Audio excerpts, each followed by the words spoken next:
enabling a lot of this.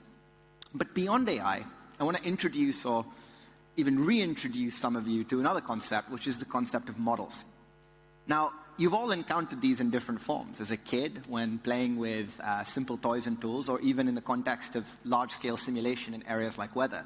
But models are very profound and very powerful. There are ways for us to create representations of the real world that can give human beings an intuition on how the real world operates. Models really are there to be played with, to be experimented with, to create and provide insight. And, they're used in a military context today. In a very simplistic context, one might argue, literally paper modeling is still an important tool used by many institutions to make important preparations and plans.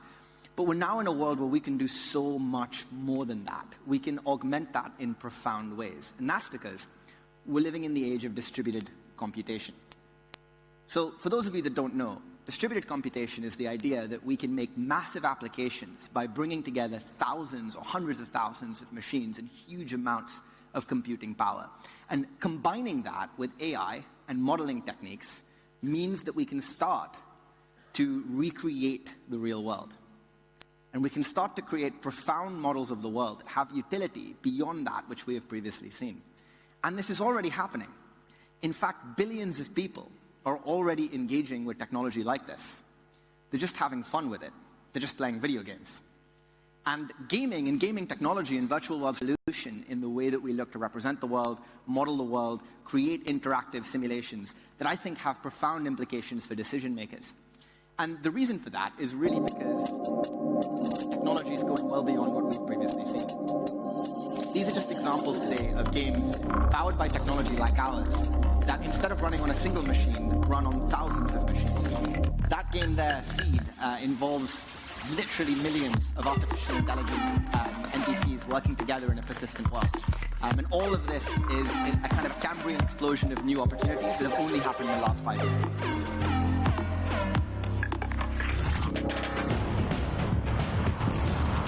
So you get the idea. The things your kids are playing at home may actually have more of an important role to play in the way our society runs than we've previously considered.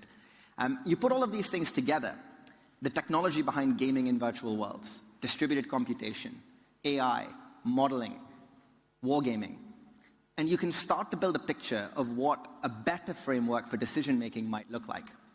And I think that better framework for decision-making would have some pretty profound implications on how we plan and how we train. Planning today, it's extremely static and extremely slow. It means making massive, long-term preparations for consistent, well-understood situations and picking between plans. Now, we know in a hyper-connected, ever-changing world that that just isn't as effective as it could be.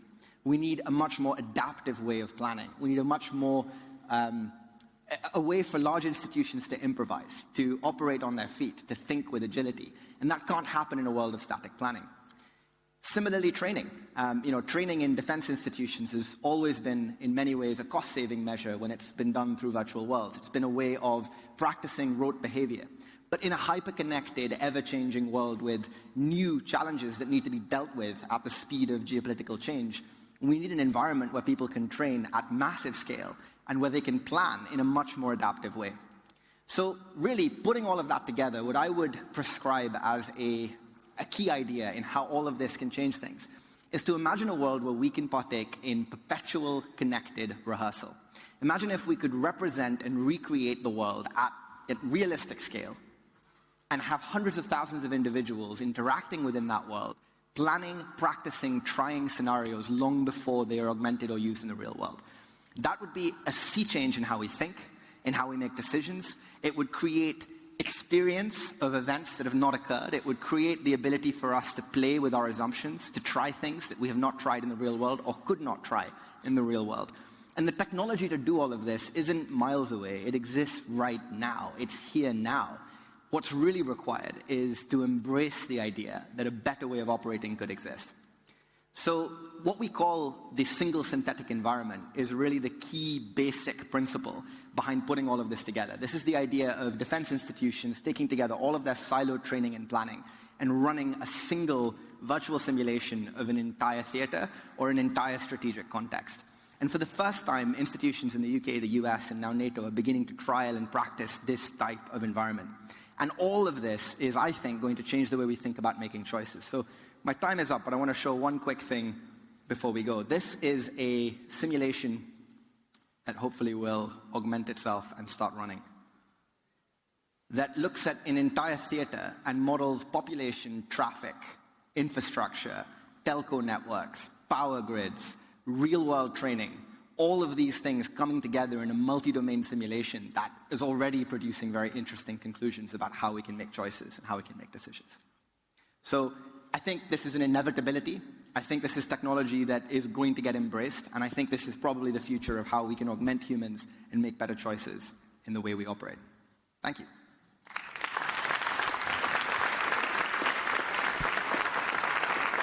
Ladies and gentlemen, please now welcome to the stage Director of Live Media Content at Fortune magazine, Ms. Maithri Siratharan.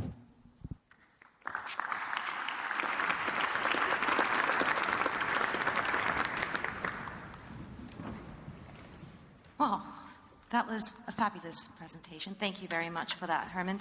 I want to quickly introduce the rest of the panel that Herman's going to be joining us on. Carlos Avian is the co-founder and CEO of QSide. He'll be running us through some really interesting technology that he's been developing as well. And of course, General Andrei Lanata is the Supreme Allied Commander of Transformation at NATO. We're honored to have you join the conversation, General. And of course, Herman, thank you for sticking on with us. My name is Maithri Siratharan. A few points of housekeeping. I will be coming to you for your questions pretty early on in the conversation. I'm going to gather about 3 at a time.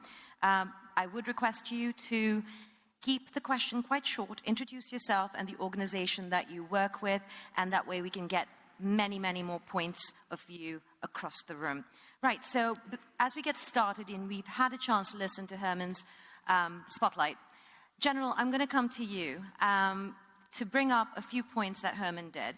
We're looking at hyper-connected worlds, as Herman said. We're looking at warfare changing, the landscape changing, and the question for NATO at this point is, are you changing, and are you changing fast enough? Good afternoon, everybody. Thank you for inviting me to share some thoughts with you. Welcome to Herman and you. Of course, our environment is changing. It's not new. Probably the fact today is that we are facing a new kind of change. You talked about the pace of this change, new kind of wars. We can talk about shadow wars. Somebody talked about that recently. We face confrontation in multi-domain, space, cyber, formation sphere. Herman talked about. And for an organization like NATO, we already need to deal with a new technological and industrial ecosystem. So it makes many things together. It is the reason why we are challenged and we need to adapt. Since its inception, NATO proves that it has adapted. 70 years ago, we faced many different change, and we continue to adapt. I can say maybe two comments. Military cooperation is working quite well, even since these 70 years. Things move so fast and continue so fast. So I want first to deliver a very positive message. Despite some political concern, we all recognize military cooperation is still there and works on the field. Our forces are able to work together. I'm not saying that everything is perfect, but we prove that we adapted our military instrument of war through these 70 years. Second, my command helps NATO military instrument of power to adapt. We continue to scan this environment to understand trends and to inform the political level. We plan the forces we need for tomorrow through a defense planning process. We explore new technologies, and Herman well know how we try to partner with new partners. We deliver new capabilities through common-funded capabilities. We educate and train. We are very keen to look at interoperability through all these different strands. Regarding especially the theme of today, emerging technologies, we also work a lot on that. It proves that we are looking forward.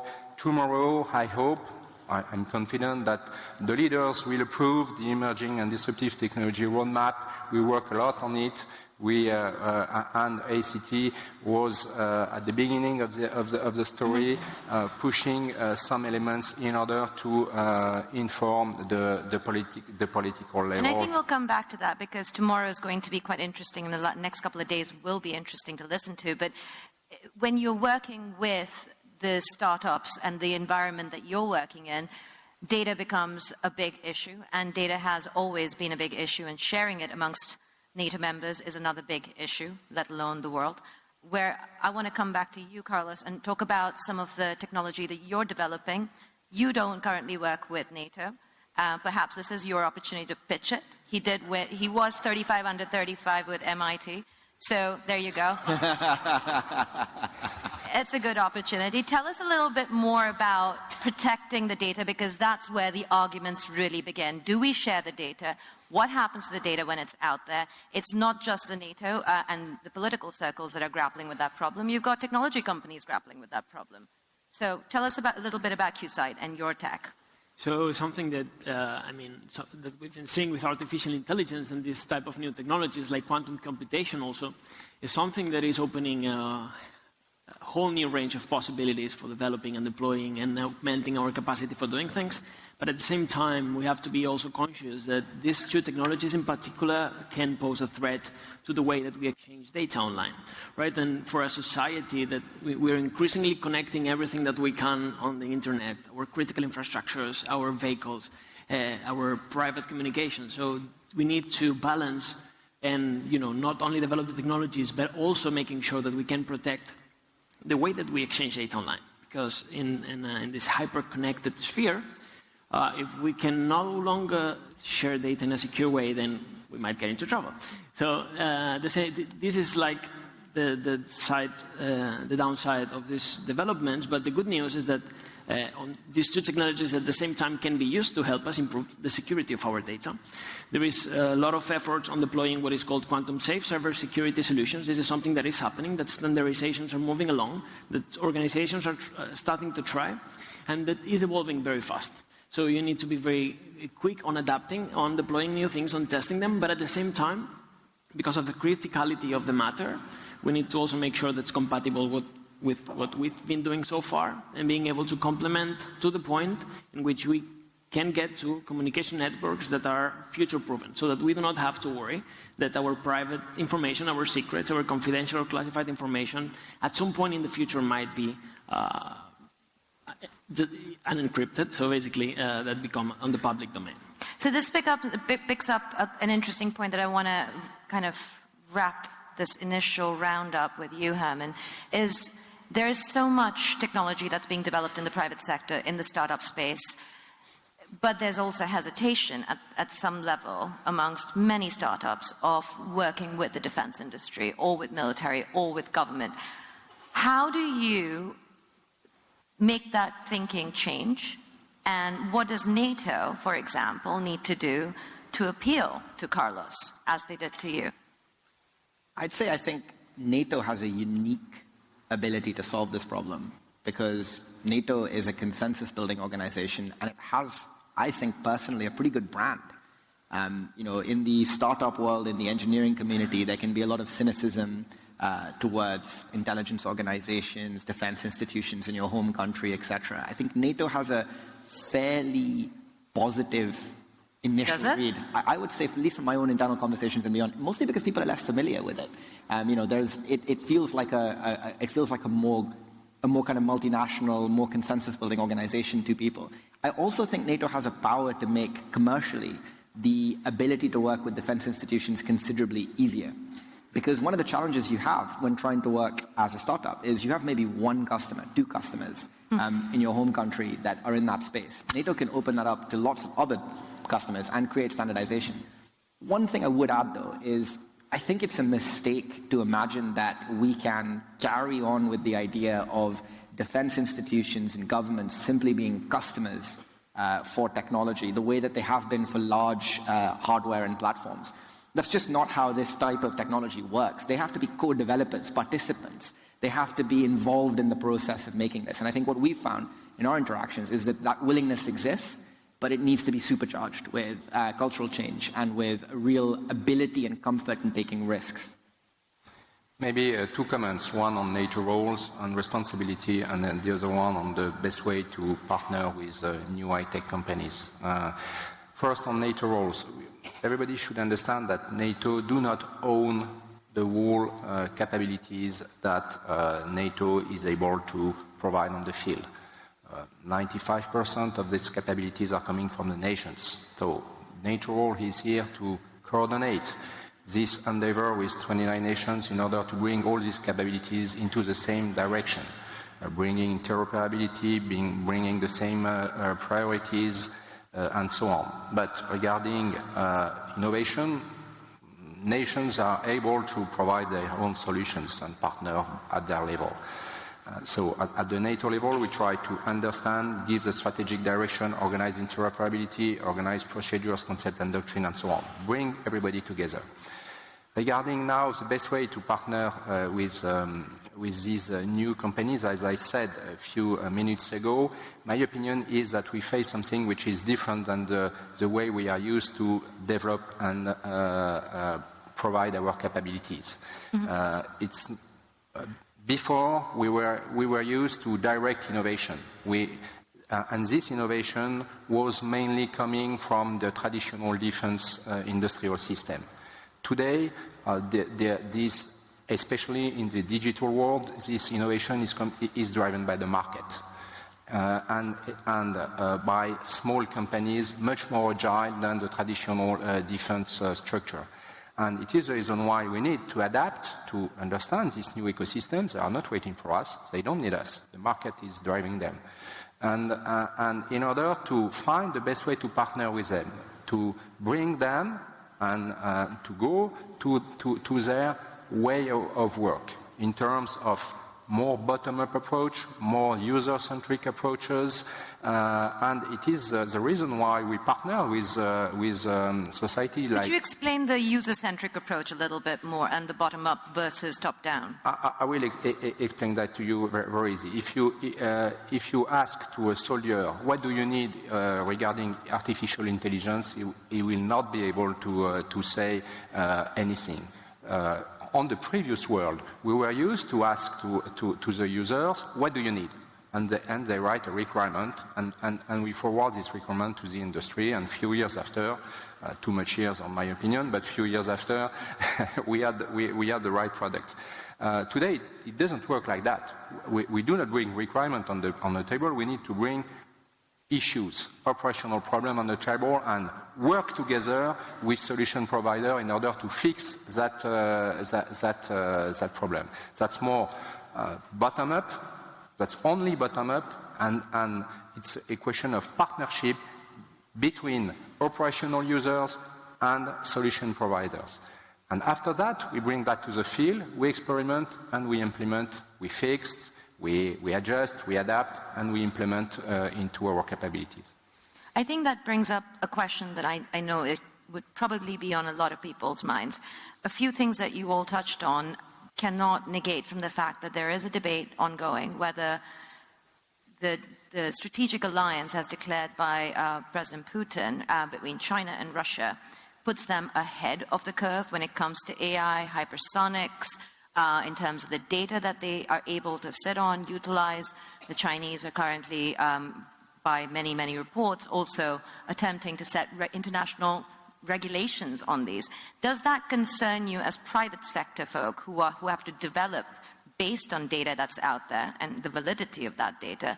And how much does it concern you when maybe there is a debate that is NATO a little too slow, maybe the perception of you being slightly behind the curve than the Chinese and the Russians as competitors? Who wants to go first? Feel free. I mean, I think it's worth mentioning it's difficult. There are two problems with this, as the question is posed. The first is that in some technologies and advantages, I'm not a soldier or a politician, but just to use analogies and examples that are neutral, how much resource or production capacity or money somebody has. There are very clear linear advantages and disadvantages. In an area like AI, I'm not so clear that there is such a thing as being ahead or behind in as obvious a way. Because when technology that is not scarce, that can be developed and then copied very quickly, is created, appropriating it from either side becomes really, really straightforward. AI is not something that is, in my opinion, particularly defensible. The techniques and technologies behind deep learning, once discovered, are now being applied by everyone. You can go home and do it. So I think that's one point. These technologies may require a different set of perspectives on advantage. The second is that the real problem for private sector companies is we have markets in the world, China is an example, and probably the big example, which are completely protected and totally controlled by state-backed industrial giants that have not only a local captive market to develop enormous success and resources in, but have a very close relationship with government and that allows them to have access to data, to resources, to infrastructure. I'm not making a comment on whether that's good or bad. We work in China, it's the biggest games market in the world, but I think there is an opportunity to think of how close partnerships between government and companies in NATO countries can create a similar explosion of economic value. Maybe there are non-intuitive things we could do that could be great. If I can get Carlos's perspective and then General yours, then we'll take some questions from the audience. So I guess that going a little bit on the AI and the data sharing perspective, something that is happening actually, there are massive investments in China, for instance, to deploying what is called quantum safe cybersecurity, or even massive investments on developing quantum computers, right? So in this perspective, the fact that they concentrate all of this capacity into investing in just a sole research center might give this edge, but I guess that in the US and Europe and many of the other countries, we do have the people that can lead these efforts, and it's a matter of coordinating. The opportunity is there, the people is here, so basically leading on this space is essential. Not only from the quantum computing side, that can be used for a lot of computing things, but also as a code-breaking machine, but also on security, because security is a kind of a binary thing. Either you have it or you don't have it, right? So there is not, I can put a backdoor so I can look at information when I want. If you put that, you put it for everyone. So on this respect, I guess we are on an opportunity setting that we should definitely exploit. Does it concern you, sir? Maybe some comments. First of all, you mentioned hypersonic. For me, the AI and all this digital innovation is very different than hypersonic, which is more traditional one. Top-down, directed innovation. We identify clearly the goal and we put the energy and the investments in order to reach this goal. And I'm not sure we are late on that. There is a competition, and it is a traditional strategic competition on that field. Regarding the other world, if I may, things are different. There is also a competition. Our competitors are investing a lot. We know that. But the question is not about technology. As Herman mentioned, the technology is there, and it's there for everybody. So the question is the pace of adaptation, not the technology. And we are not late on the technology. We are the best skills, the best startups, industries. At 29 nations, we will succeed at this level. The question is the use we will have with this technology, and it is the reason why here we need to find a new kind of partnership between governments and this new high-tech ecosystem. It is something we need to invent here. And we already experiment new ways to partner with them. On my opinion, it is the best way. But I would like to mention also another thing here. In this world, data will be key. Data is the new fuel, the fuel of the 21st century. And the way we collect, share massively data will give us more options and more powerful tool for tomorrow. So it is also a question we need to solve, including with this high-tech world. because some of You're them... not concerned that we're sitting with massive amounts of data coming out of China and Russia and them having a quote-unquote strategic alliance? That's the point I would like to come. My opinion is the Chinese system is much more integrated than our one, partnering between government, industries and armed forces. And the question is, of course, because we apply different rules and we protect our values, we need to consider this ability to build this integrated system, because we see also on our side some kind of reluctance of some IT company to partner with governments. This is, in my opinion, a very Western question. Yeah. Let's get 2 questions from the audience. If you have one, the gentleman with the glasses there, and the lady in the front in the brown jacket. So we'll go to the gentleman first. Please introduce yourself. Quick question. Paul Taylor, Friends of Europe. I'm working on transatlantic defense industry cooperation, and my question is really for the 2 entrepreneurs. I get the feeling from everybody that I talk to that we are tying ourselves in knots in the West, and that particularly the US transfer of technology and export restrictions are a major showstopper for collaboration between tech businesses and the defense establishment in general. Is that your experience? How much of an issue is ITAR, to name it, for you in your business decisions, and does it need to be made more flexible or perhaps just done away with? Thank you. And the lady in the brown jacket in the front. Sir, nice to meet you. Currently doing a master's at King's College London, but my question is that NATO Secretary General highlighted earlier the importance of arms control treaties in NATO. I wanted to ask, what do you believe to be the future of arms controls with lethal autonomous weapons? Do you think that the ban that the United Nations Convention on Conventional Weapons group of governmental experts is working on is the way forward, or do you believe that a controlled use or a policy of non-use is more realistic? Thank you very much, sir. So maybe we start with the first question, or do you want to start? Yeah, I would like to answer this first question. In my opinion, this is a little bit too early to think about arms control regarding these new technologies, as we just started our journey in this environment without understanding what kind of regulations we will need to put in place. Of course, there is a competitions. We can be concerned by this competition, but first we need to understand what we really faced. And to do so, we need to explore, investigate, understand in order to identify where are the key issues. I think that data will be one. It is clearly identified. But on my opinion, because also our competitors will not wait for us, we need to progress now. And not slow down this exploration and investigation. That's only my recommendation at that time.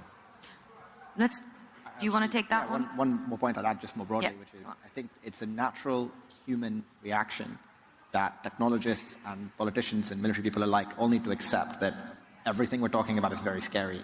There are lots of terrifying new technologies that, even as a technologist, I don't really understand that well. I mean, I'm in simulation and AI, but I look at what's happening with modern approaches to CRISPR, and I'm much more terrified of that than I am of AI, right? It's natural to then want to control and to want to restrict. I think the problem is we just don't know where this rabbit hole goes yet. We don't fully understand these technologies or what their parameters are of constraint. Is it really even meaningful to export restrict AI? How do you export restrict an algorithm or a technique, that doesn't really make sense? So I think a more liberal approach today is probably wisest, because we need to see where these technologies go and where they develop, and then we can always come to those questions later. Let's take the first gentleman's question. What do you think about the flexibility? So in our space, for instance, so cybersecurity is a very, let's say, regulated framework in that respect. So it is true that from a commercial standpoint, even also the export control is something to take into account when partnering with certain institutions. That is something that you really have to take care of. But I think it's also an opportunity for startups that we can be very quick and adapt fast and integrate new methods to bring this value down to an organization that is structured and that have the potential to get to those many use cases for our society, and for that organization to get all of these quick changes. So I think that the point with cybersecurity in particular is that I don't think it makes sense to talk about cybersecurity for the military or for the civilians, right? So it has to be everywhere. So basically, it's a no-brainer that we need to learn to work together and deploy it for everyone. We have time for one more question very quickly. Can we take it from the gentleman at the back? Hello, my name is Mohammed El Saer. I'm a student at King's and scholar of the Foreign Office, traveling scholar. So given the ongoing debate regarding the hypersonic missiles, I just would like to know, should we expect a similar program, a joint program, comprehensive hypersonic missiles program from NATO or not? Thank you very much. As I said, as I mentioned already, NATO do not own military capabilities except some common-funded capabilities dealing with command and control, logistics, and infrastructures, and so on. So these hypersonic devices are mainly developed, not mainly, are only developed by the nations. What NATO brings to the table is trying to coordinate all these developments into a common military instrument of power in order to keep the edge. That's only our role. And so we do not develop at the NATO level any hypersonic programs. So let me try and wrap this up because we are running out of time, and try and get a nugget from each one of you when it comes down to this new kind of arms race, which is now a thought race, a data race, a technology race. What is it in one line that you think your tech, your organizations can contribute in ensuring the safety of the very folks that you service? So I think deploying a communication system that is future-proof and safe, so that gives us the freedom to keep exchanging information online, and this will give us the freedom to exploit all of these AI, quantum computing capabilities from a secure standpoint. Better decision-making. Can't be shorter than that. Thank you, Herman. I would like to thank you for these two teams which have been chosen for this roundtable. From hypersonic to AI, it shows the spectrum we have to embrace, which is very large, and the challenge is there.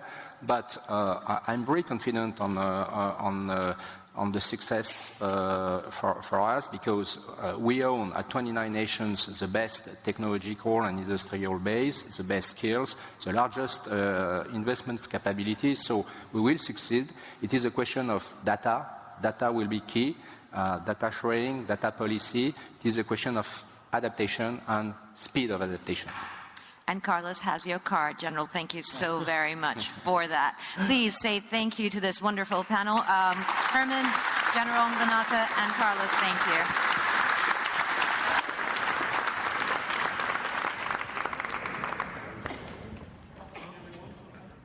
Fascinating panel. Just to wrap up that conversation on technology, I think it might be worth ending on a sobering note to reflect on the fact that European government spending on research and development, about 1% of total European defence spending, is at the lowest level in almost 10 years, which in a way highlights the importance of the investments and the work being done in the private sector, a conversation that's happening in the United States, a conversation that's happening in Europe as to how cutting-edge work being done in the private sector can mesh with government. This is going to be an increasingly important issue for the Alliance over the next decade. Now, just as AI and hypersonic missiles and issues like that would not have been on the agenda of a meeting like this 15 years ago in the prominent way they are today, similarly, climate change would not have occupied the sort of central position that it does in the thinking of future security issues. So the next section is going to touch on how NATO needs to be thinking about this, extending the theme of the next 10 years, rather than just focusing on debates to do with Syria or Russia or the short term. So for our next spotlight presentation, please join me in welcoming to the stage the Director Emeritus of the Potsdam Institute for Climate Impact Research, Hans-Joachim Schallnhuber. Thank you.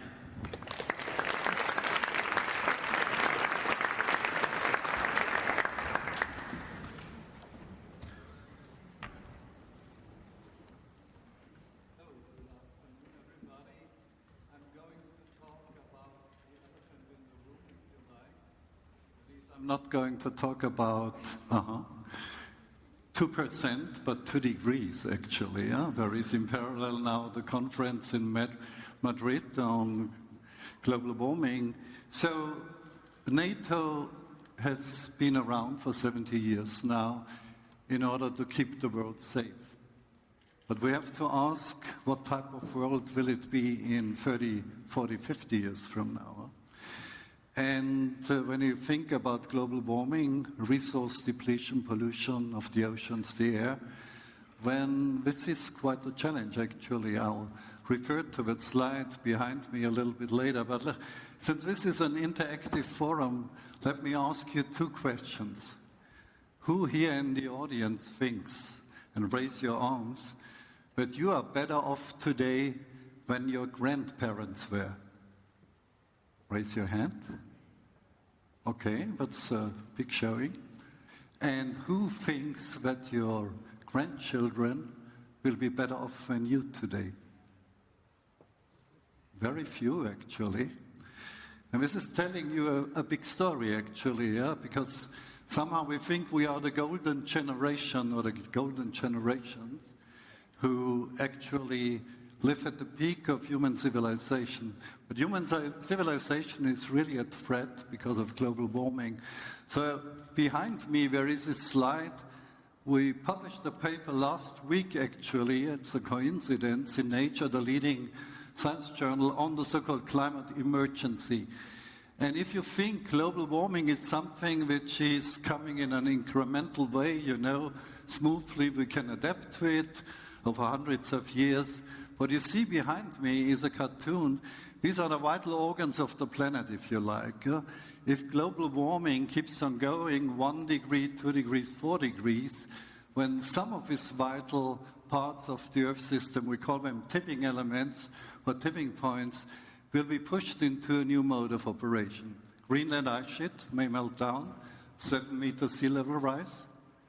The Indian summer monsoon, if it falters, it will affect 800 million people.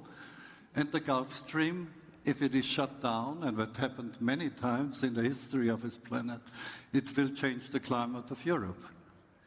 So I'll show you how the scientific evidence has changed over the years. So next slide, please. Or actually, I can do it myself. It's even better. You see, very interactive. This is the paper I all advise you to read. It's easy reading, but very scary in a way. And what we have shown there is the scientific assessment, the IPCC. So on the left-hand side, you have in 2001, when do we think that these tipping points will be transgressed? And you see, it's only when the dark red actually shows up. So between 5 and 6 degrees warming, we thought this would happen. When you go through the years 2007, 2013, and finally 2018, so the last IPCC report, and now you see the danger zone has come down to between 1 and 2 degrees. So it's precisely the Paris Agreement. And if we keep on doing research, it might be even worse. What is even worse and what is really risky is that these tipping points might interact to bring about something like a runaway greenhouse effect, or maybe a global tipping point, and we might be pushed into a hothouse Earth with 5, 6, or 8 degrees warming. Actually, very interesting, because the Norwegian Prime Minister will follow me. This cascade of tipping points and hothouse Earth dynamics starts in the Arctic. So the jet stream may be weakened because of ice melting. Finally, you will have fires across the Arctic Circle, Siberia, Alaska, as we have seen this year, by the way, Scandinavia. And this will affect the permafrost and will release methane and CO2 and so on. So if there is such a vicious circle, it will start in the Arctic. We have to take good care of it. Now let me end with one idea, which is very important. If we really want to confine global warming to less than 2 degrees, and this is a hell of a job, when we have to decarbonize global industry during the next 30 years, that's a tall order, clearly. But this will change the secure strategic balance of powers. Think of Russia, for example. In the morning, everybody talked about Russia. But Russia, without oil and gas to sell, will be a different state, of course. While China will rise anyway, they are not based on oil and gas. They invest heavily in renewables, and in the end, they are based on brain power. So we will have a different strategy on this planet. So I could talk for hours, of course, and I know you would be very eager to listen, but I will drag away from the stage now, and I thank you very much for your attention. Ladies and gentlemen, please now welcome to the stage Vice Chairman of the Munich Security Conference, Ambassador Boris Ruger.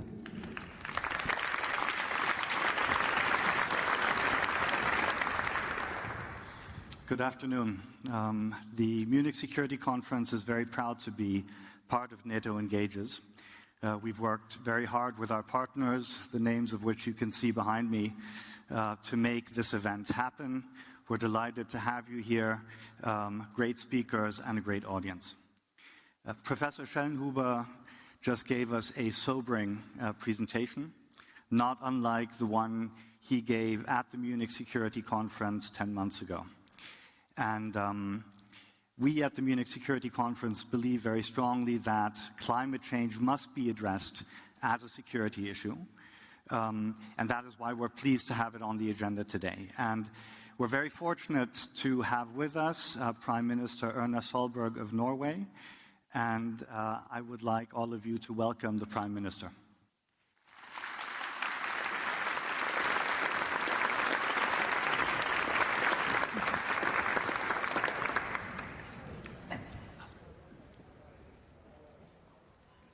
Thank you for being with us, Prime Minister. It's a real privilege to have you. You've been Prime Minister since 2013, and climate issues and issues of sustainability have been important topics for you. So it's great to have you here. Before we turn to climate, I would like to ask you very briefly, what is it that you're looking for from the leaders' meeting tomorrow? Well, first of all, I think we are here to celebrate 70 years of cooperation over the Atlantic for security, for peace. And I suppose that our biggest aim was to have to remember that through the meeting, that we have had 70 years of securing this. And that even if we have discussions up and down on single issues, there still is a very fundamental, I think, trust that we can deliver on security for all member countries. And I think that's the most important thing that we've been working on the last 6 years, in fact, in this alliance. Thank you. Now, turning to climate, you and I were listening to the professor's presentation just now.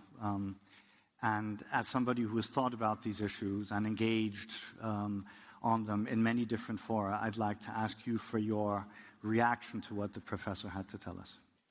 Well, I think this is among the issues that we have to start to discuss closer on security issues too. What will climate change, the heating of the world, mean for insecurity, for different changes, what new types of challenges? And some of them are not new. I mean, we now have a critical discussion in a critical situation in Mali, Burkina Faso. We have had extremism rising, but also some of this is fueled by lack of water, and that you get the herders to move into the areas where the farmers are, and then you'll end up in a conflict because the movement of people, climate change makes people move, and it changes and it creates new security threats in areas. It will change economies, and I think that is also a big aspect of it, and it will change sea routes and all of this that is also implicated by the Arctic.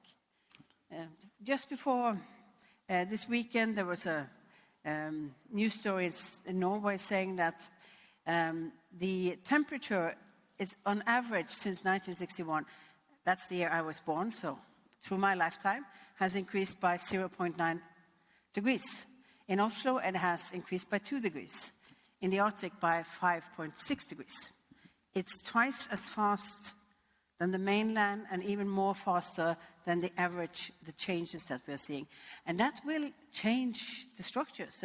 And what we have to do is to see what will be the security implications of those changed structures. So when we think of climate change in NATO, it's something that perhaps people usually don't think of as connected. How would you see NATO's role? It's primarily, in a sense, a matter of adaptation. How do we deal with the fallout of climate change? You talked about the southern neighborhood of NATO, migration, and the impact that can have on our security.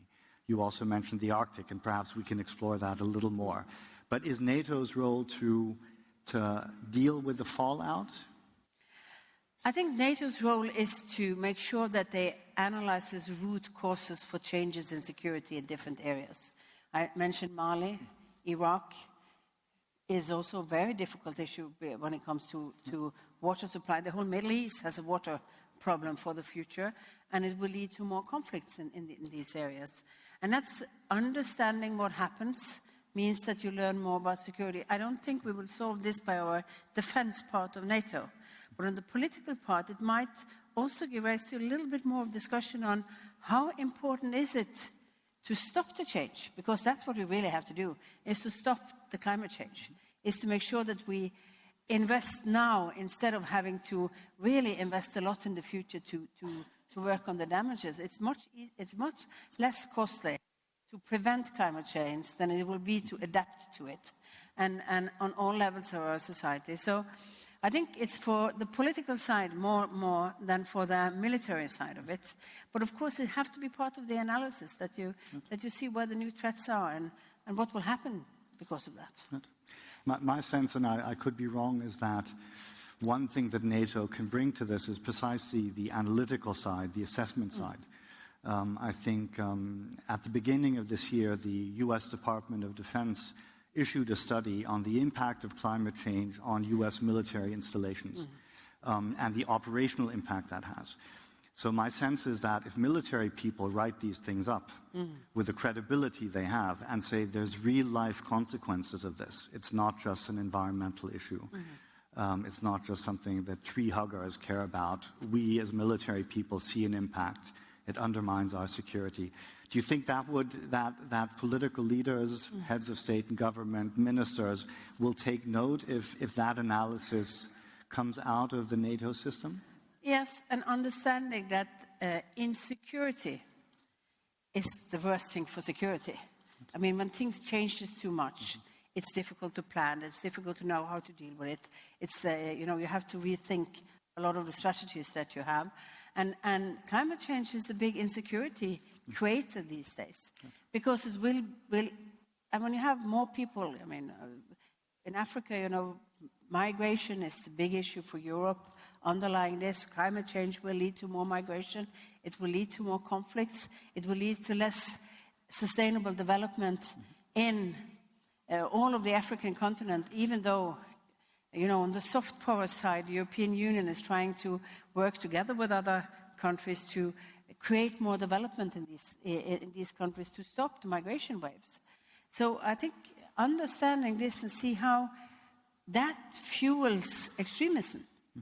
Because one thing is, of course, that there will be a hotspot and conflict between countries, but it fuels extremism, and extremism is global. It's not local anymore. It will have global effects. Now, the Arctic is an area of particular interest to Norway. Can you talk a little bit about how climate change has already impacted and what that means for Norwegian security? Well, what we see in the Arctic, of course, is that the ice cap is moving further north.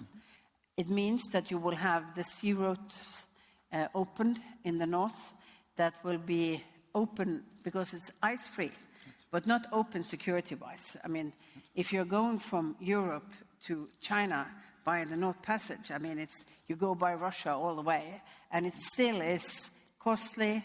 It's going to be difficult to have insurance on your trade. So we don't really see that much happening. We discuss it more than what really is happening these days because of costs on that. What we do see is that it increases economic activity in those areas.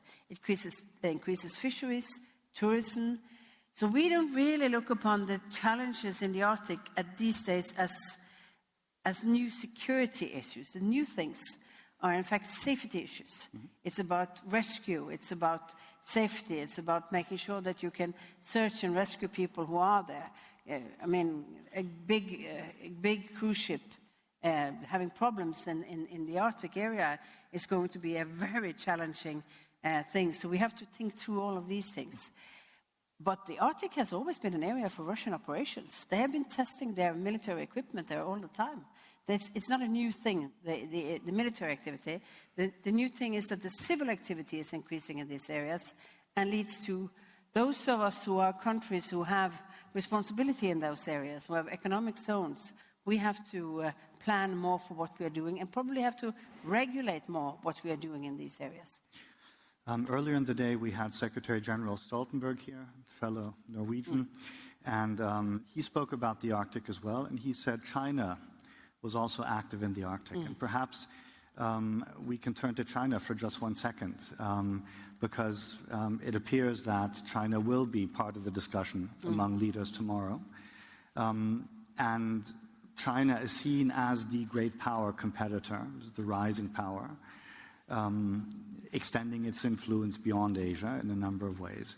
So it's a competitor on the one hand, but when we look to the issue of climate change, it's obvious that we will not get a handle on climate change unless we find some way of bringing China on board, cooperating with China, using the Chinese potential for innovation. Can you describe how you see China if you look at it from this meeting and also with regard to climate change? Well, in the view of climate change, we will not solve the issues without having the big emitters on board. I said that in Madrid when the COP opened yesterday. We need to have the big emitters on board, and they need to have stronger national targets the next year. They have to do that, and China is one of them. The US is one of them, which we would hope for getting back into the climate discussions again.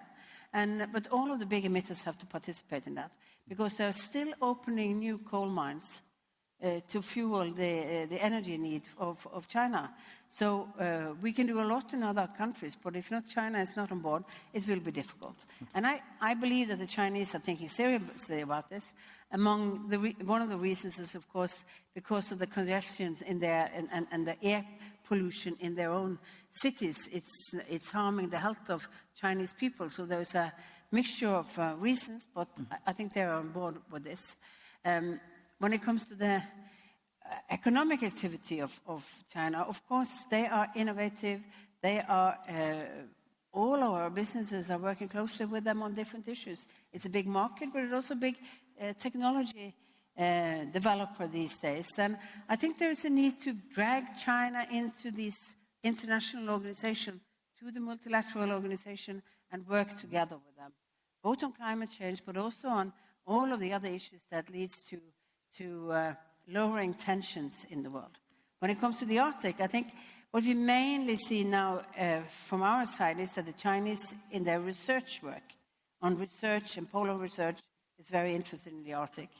And it's important to remember that the Earth's orbit is the shortest on the poles. That means that if you're looking at what happens in space and satellites, this is also an important issue for a lot of countries to be active in that area. And of course, they are on oil and gas. Thank you, Prime Minister. Now we have a short 7 minutes left, and I want to bring in the audience. And specifically, I'd like to discriminate against all who are older than 35 years.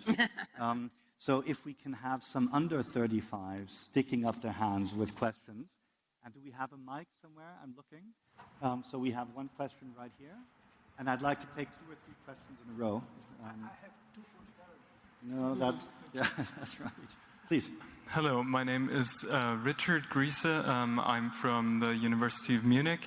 And my question to the Prime Minister is what role Svalbard, if I'm pronouncing it correctly, is going to play in the Arctic, and how Norway is going to act as possibly a broker or an actor in the struggle over the Arctic. Thank you. 2 more questions, under 35s. There's one over there. My name's Connor, and I'm a student at the University of Glasgow. We're seeing a rising movement of young people about climate change, but the political leaders don't seem to be reflecting the urgent need to act on it.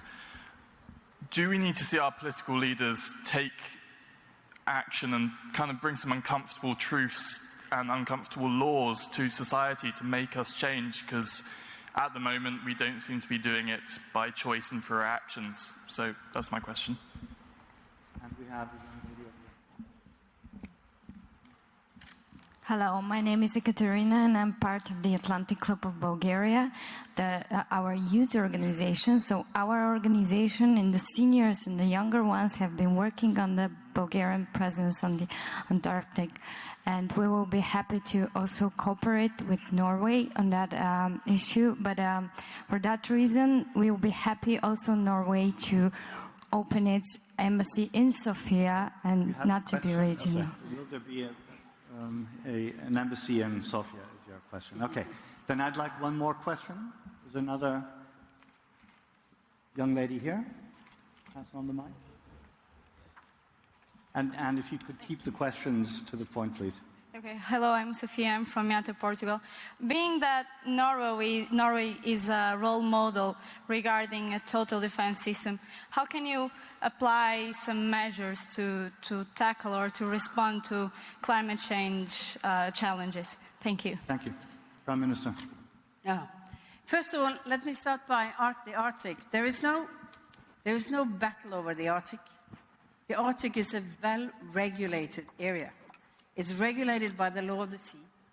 And there is a UN commission that decides on where the economic zones go.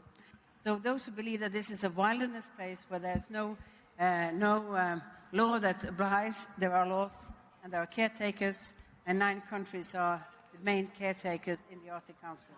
So it's important to say that this is not a free zone for people to do activity. It's on the national authority, and it's well. And Svalbard is part of the Norwegian of Norway. It has a special treaty around it, but it's a part of our country. And what we do there is that we try. First of all, most of this is vulnerable nature, so a lot of it is regulated because of the nature that's there. But we are working a lot on cooperation when it comes to research. There is a large international community of researchers there. And of course, there is a bit of tourism, a little bit too much maybe, but we are now trying to look at how we can make sure that it doesn't become too much for the nature and the caretaking of the Arctic area. But there is a well-regulated system for all of this. The challenge is, of course, as I said, is on the safety issues, because when there are more tourists, more boats, it's difficult. We have a small hospital, we have some transportation means, but we cannot rescue a whole cruise line up there if something really goes wrong. It's going to be quite difficult. If we are too comfortable, we as world leaders, I think that depends on who are the leaders that are facing climate change. I believe, and I sincerely believe, that there is a big responsibility that most national leaders feel today. But there is also a problem between the short-sightedness in politics and the long sights. And it's difficult to get the compromise. And I was in a panel in Madrid yesterday talking about just transition. And that's the big and difficult issue, because there will be countries losing jobs. If you look at what has happened in riots the last 2, 3, 4 months in different parts of the world, it's one of the guidelines in the work against climate change that people are trying to follow up, is to cut petrol and oil subsidies in countries, and it leads to street riots. maybe not only because of that, there's probably a lot of other reasons why the riots come, but it says that it's difficult to do that type of structural changes without really having a public support for it. That's why it's important to engage, it's important to discuss, it's important to get people to understand, and it's important for all of us politicians to understand that we can't just let a part of our society take the cost, for example, by losing their jobs or by getting much more costs because we are putting in policies that are hurting some parts of it. Even in my country, I have to admit, we have a discussion on, we have a very extensive electrical car policy. The ones who buy new cars and expensive new electrical cars are quite well off compared to those who would buy their first car, and it would be a 10-year-old car, and they will not get an electrical car by that. So it's sometimes the social distribution of connected to it is difficult. We try to be very good at working together with Bulgaria, even though we do not have an embassy there. Sometimes we have to run efficiently also our foreign services. And I think the total defense system is an important part of working also against, changes, and especially when we are adapting to the more challenging weather systems that you have, that we will get by with climate change. Our total defense system is an important part of it, because the civil defense systems have to be increased, I think, in most countries, because you get more flooding, avalanches, and all of that. And I think my time is up. And our time is up, Prime Minister. Thank you very, very much for being here. We could go on for a long time. Thank you. Thank you. Thank you very much. Ladies and gentlemen, please now welcome to the stage the Deputy Secretary-General of NATO, Mircea Joanna.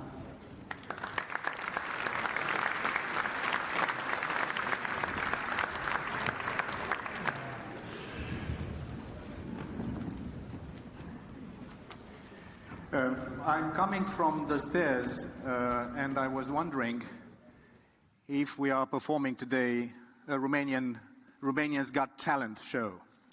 Is that the case? Or Wheels of Fortune?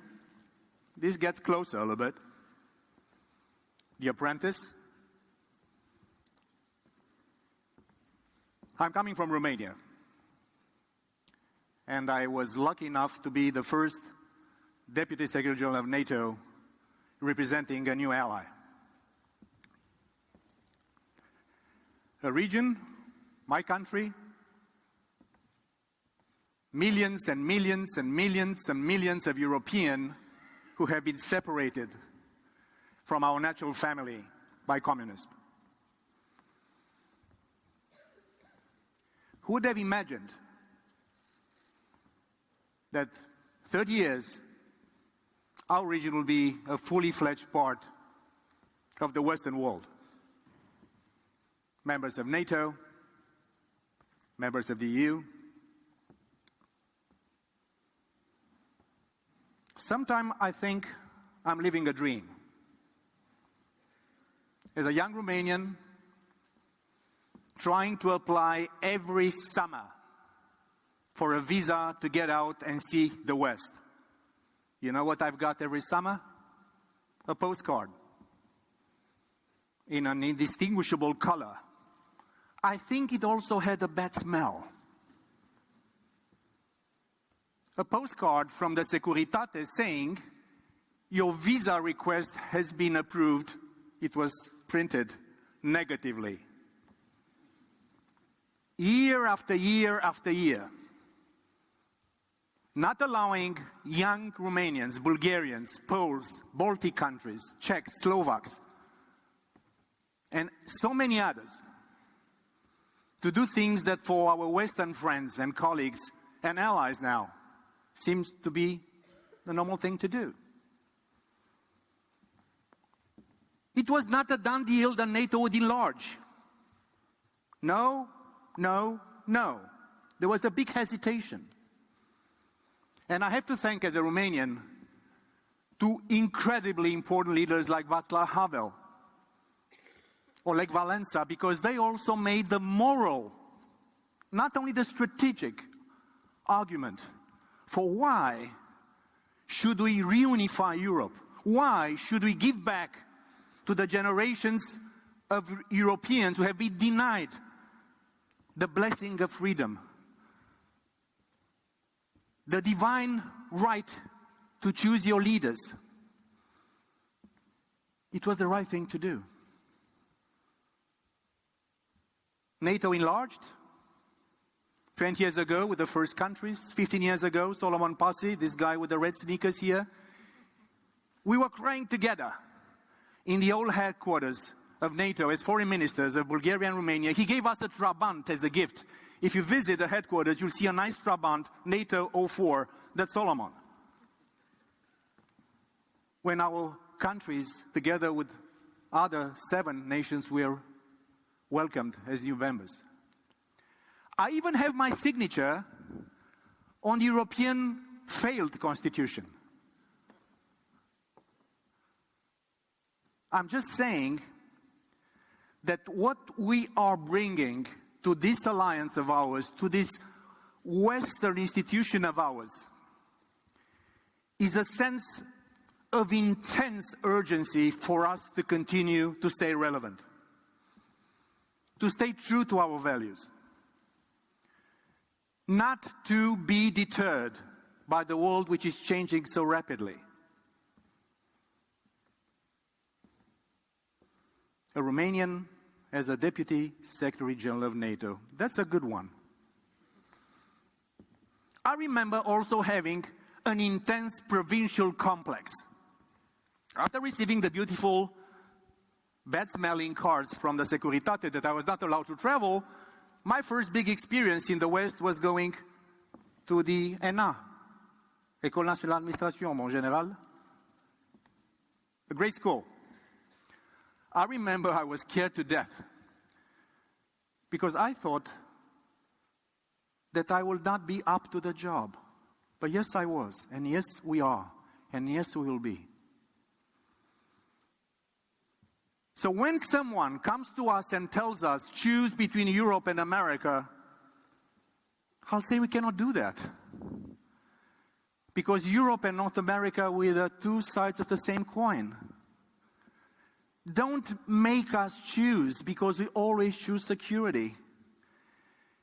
Because we have in our history, in our geography, in the part of Europe I represent, a very, very narrow sense of survival. We have a very narrow sense of survival. There's no way in which the West should give up the fight. Because the fight is not only my young friends, my younger friends. And I'm speaking to you because you'll be the leaders of our societies. You'll be the ones who will be leading. Irrespective how much economic, technological, or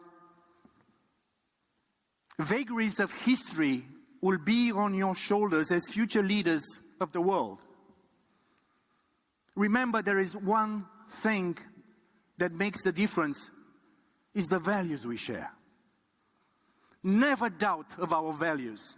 Never doubt of the values of freedom. Never doubt of the values of democracy. Never doubt of the values of an open society.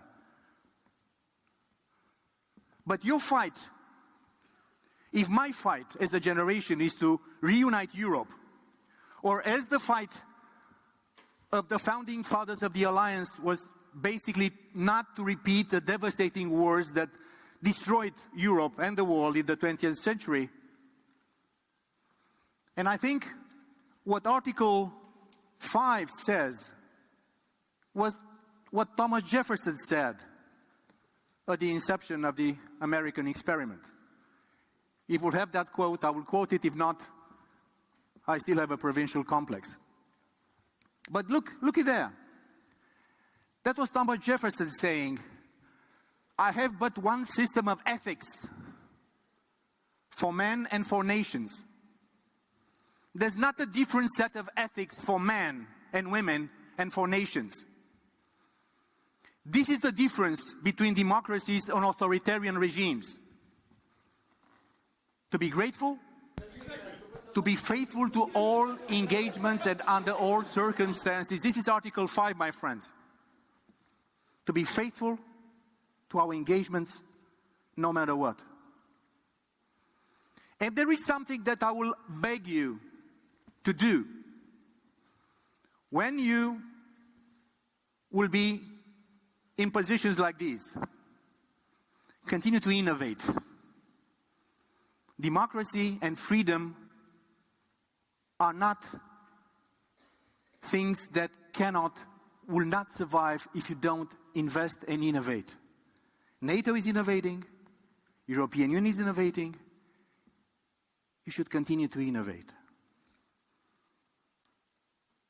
30 years ago, in the streets of Bucharest and Timișoara, in the only bloody revolution in all former communist countries, in my country, young people like yourselves and like myself, they took out a big hole from the national flag of Romania, just as a symbol of separation from the incredible tough past. Through that hole, we imagined a future. Through that hole, we wanted to catch up with a historical lost time. History is impatient with us. History will give us and will give you, the younger generation, so many hurdles and so many challenges. Never doubt of yourselves. Never doubt of our values. Fight for democracy. Fight for freedom. Fight for our shared values. And we'll have another 500 years. Not 70 more years, but hundreds of years of things like we have to do today. Embrace and cherish freedom, my friends. This is the message which comes from a difficult part of Europe. And I'm here to serve the greatest alliance, not only in the history of mankind, but an alliance that will shape the future for many generations to come. Salute, and God bless you all.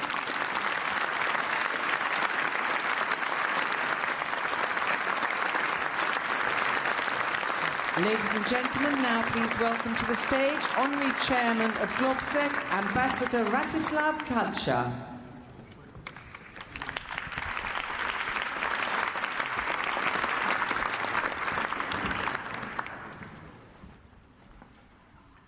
Good afternoon, ladies and gentlemen. I'm honored and very pleased to greet you all on behalf of GLOBSEC, one of the members of this fantastic consortium running this event. GLOBSEC is a leading think tank in Central Europe and the organizer of many events down there and partnering on events like this all around the world. I see in the room a lot of familiar faces who come to our strategy forum in spring or Tatra Summit in the autumn, and it's very nice to see you all here. We are getting to the point to get on the stage two important prime ministers and look into whether 70 years of NATO is a reason to celebrate or remind ourselves where we are. We were already told 70 years in human life is enough, and we look back and you know, well, you know, there are still lots of plans, new 40 as we heard. There are those who say NATO is an organization, it's a dinosaur, who should have been gone already by the explosion or implosion caused by the Berlin Wall. There are those who even today would say NATO is a brain death because it cannot cope with the challenges and shouldn't be here or should change some substantial in the way that we've gone. There are those like me who are true believers in NATO. And I was opening NATO office 25 years ago, Slovakia, and I still believe I'm still committed to its vision, and I think there is a purpose. And this is a success story. However, 70 years of any type of success doesn't guarantee that in the upcoming years we will be fit to survive this Darwinistic survival fight. We need the old capabilities. When you would look at the Article 5, it says armed attack. Today we look at the things in security where armed attack, okay, you know, it's still a risk. But there are many other things which can come in our face and are threatening our security. So, two prime ministers I'd like them welcome. I'd like you to welcome them on the stage to say two things, to see how fit we are, how willing we are to commit ourselves to the old principle of Musketeer, one for all for one. What are our capabilities, and how are we going to survive this Darwinistic fight, which is spinning faster and faster? Let me welcome, ladies and gentlemen, Deborah is our moderator and Prime Minister of Canada and the Netherlands on the stage.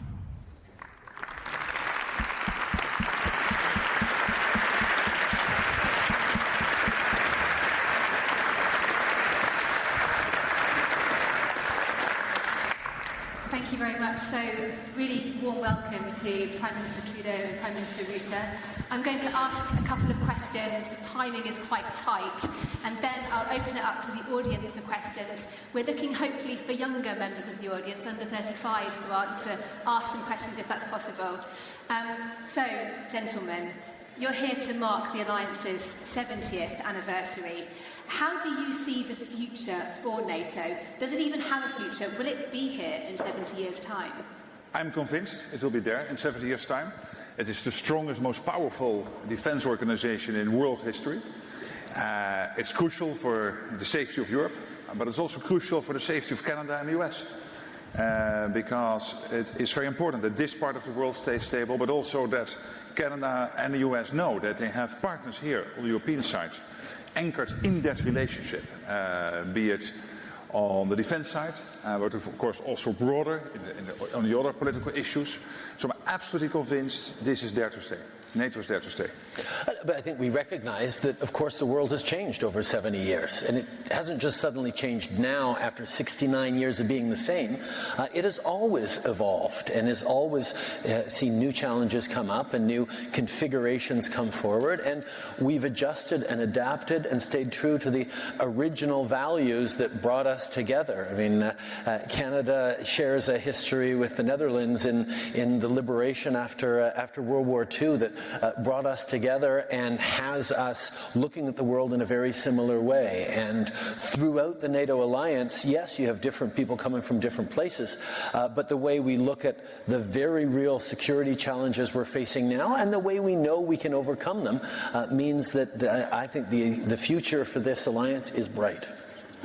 Prime Minister Trudeau, what do you think is the biggest threat to NATO? Is it internal infighting, or is it an external threat? And if the latter, is it terrorism, Russia, China, or something else? Well, I know that's such a journalistic question that everyone's... Is the internal threats bigger than the external threats?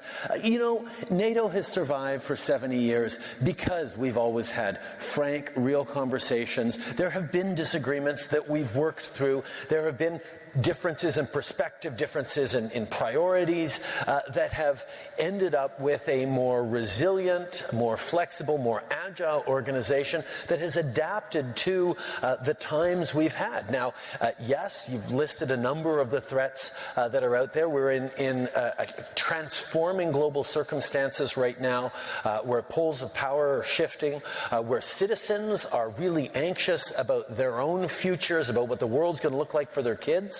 And institutions like NATO that are actually tackling these complex problems in sophisticated and nuanced ways are really, really important, and that's what we're going to keep doing.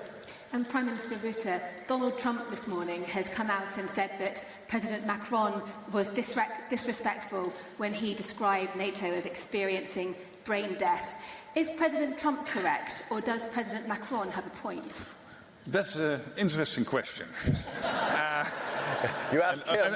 And here I believe you need a nuanced answer. I do think that Emmanuel Macron made some valid points in his Economist article, where he talked about the need for Europe to step up, for the need for Europe and the US and Canada to stay engaged.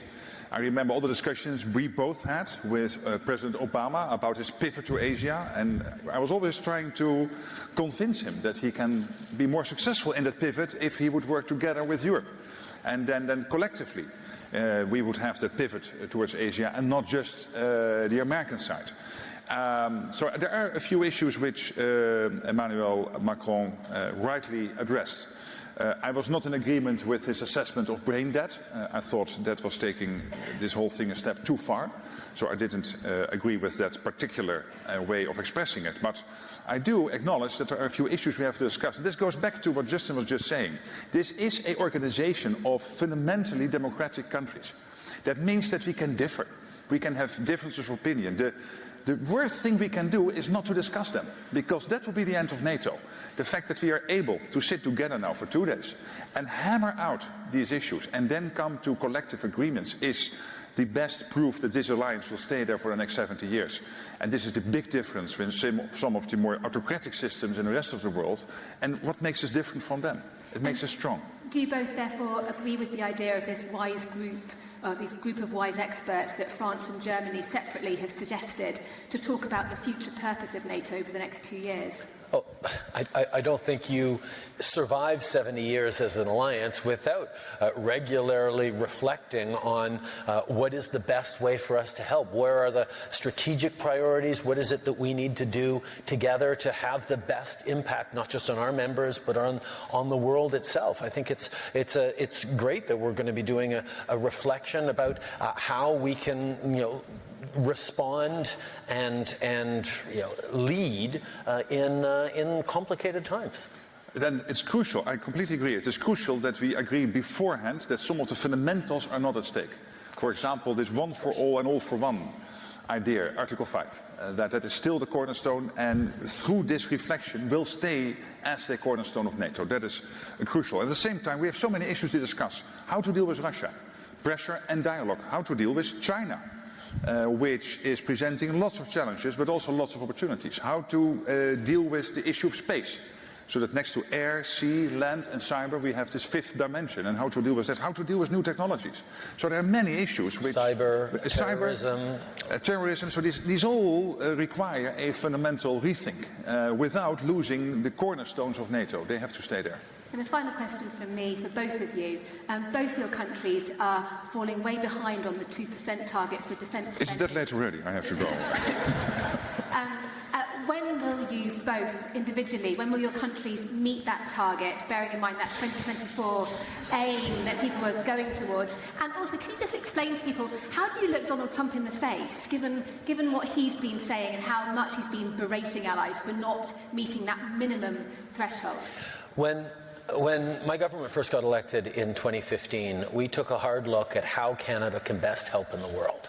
And that is the frame that we took. We talked about Canada being back, and we knew that investments in defence was going to be an essential part of it. The previous government had cut defence spending, and we knew we needed to do more. I've got my Defence Minister Harjit Sajjan and our Foreign Minister François-Philippe Champagne qui sont ici. And we came together as a team and we said, okay, we need to spend more on defence. We're spending 70% more on defence over these 10 years. That means stepping up in purchasing massive upgrades to our ships, to our new fighter jet fleets. It means leading a battle group in Latvia on the eastern front of NATO that Canada's taken on. We're now leading the mission in Baghdad, the NATO training mission there. We're engaged in substantive ways, but also ways that reflect our leadership. 3 of our top NATO leaders that are Canadians are actually women, incredibly qualified women, both in Rome, in the maritime fleet, and leading in Iraq. These are the kinds of things that Canada does by stepping up. Yes, we're going to continually invest more, but we're going to do it in a way that is right for Canada and right for the alliance. So when will you hit that 2%? We're continuing to move forward and investing in the right way. Okay. And that is what we will keep saying. And that's what we'll keep doing. That's exactly what we'll keep doing. And for you? For us, the Welsh pledge was clear. We have to move towards 2% by 2024. That's still our aim. We are spending billions and billions more than a couple of years ago. The whole of the alliance outside the US, so the European and Canadian part, are spending 130 billion more now since 2016. There are now 9 countries, last year it was only 4, now 9 countries achieving the 2% target. So in that sense we are making a lot of progress.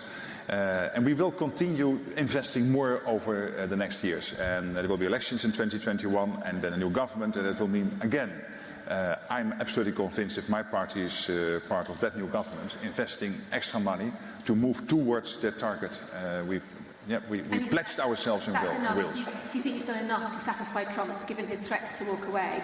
I think he can point at the fact that since he is president of the US, the investments in NATO on the non-US side, so again, Canada and Europe, have come up with this incredible number, this huge number, so that will help. And he is right there. I mean, we cannot have the US shoulder all the burden. And he is completely right when he requires from all of us that we do what we need to do. So, questions from the floor. Young people, lady at the front there with the blonde hair, the third row back. Just there.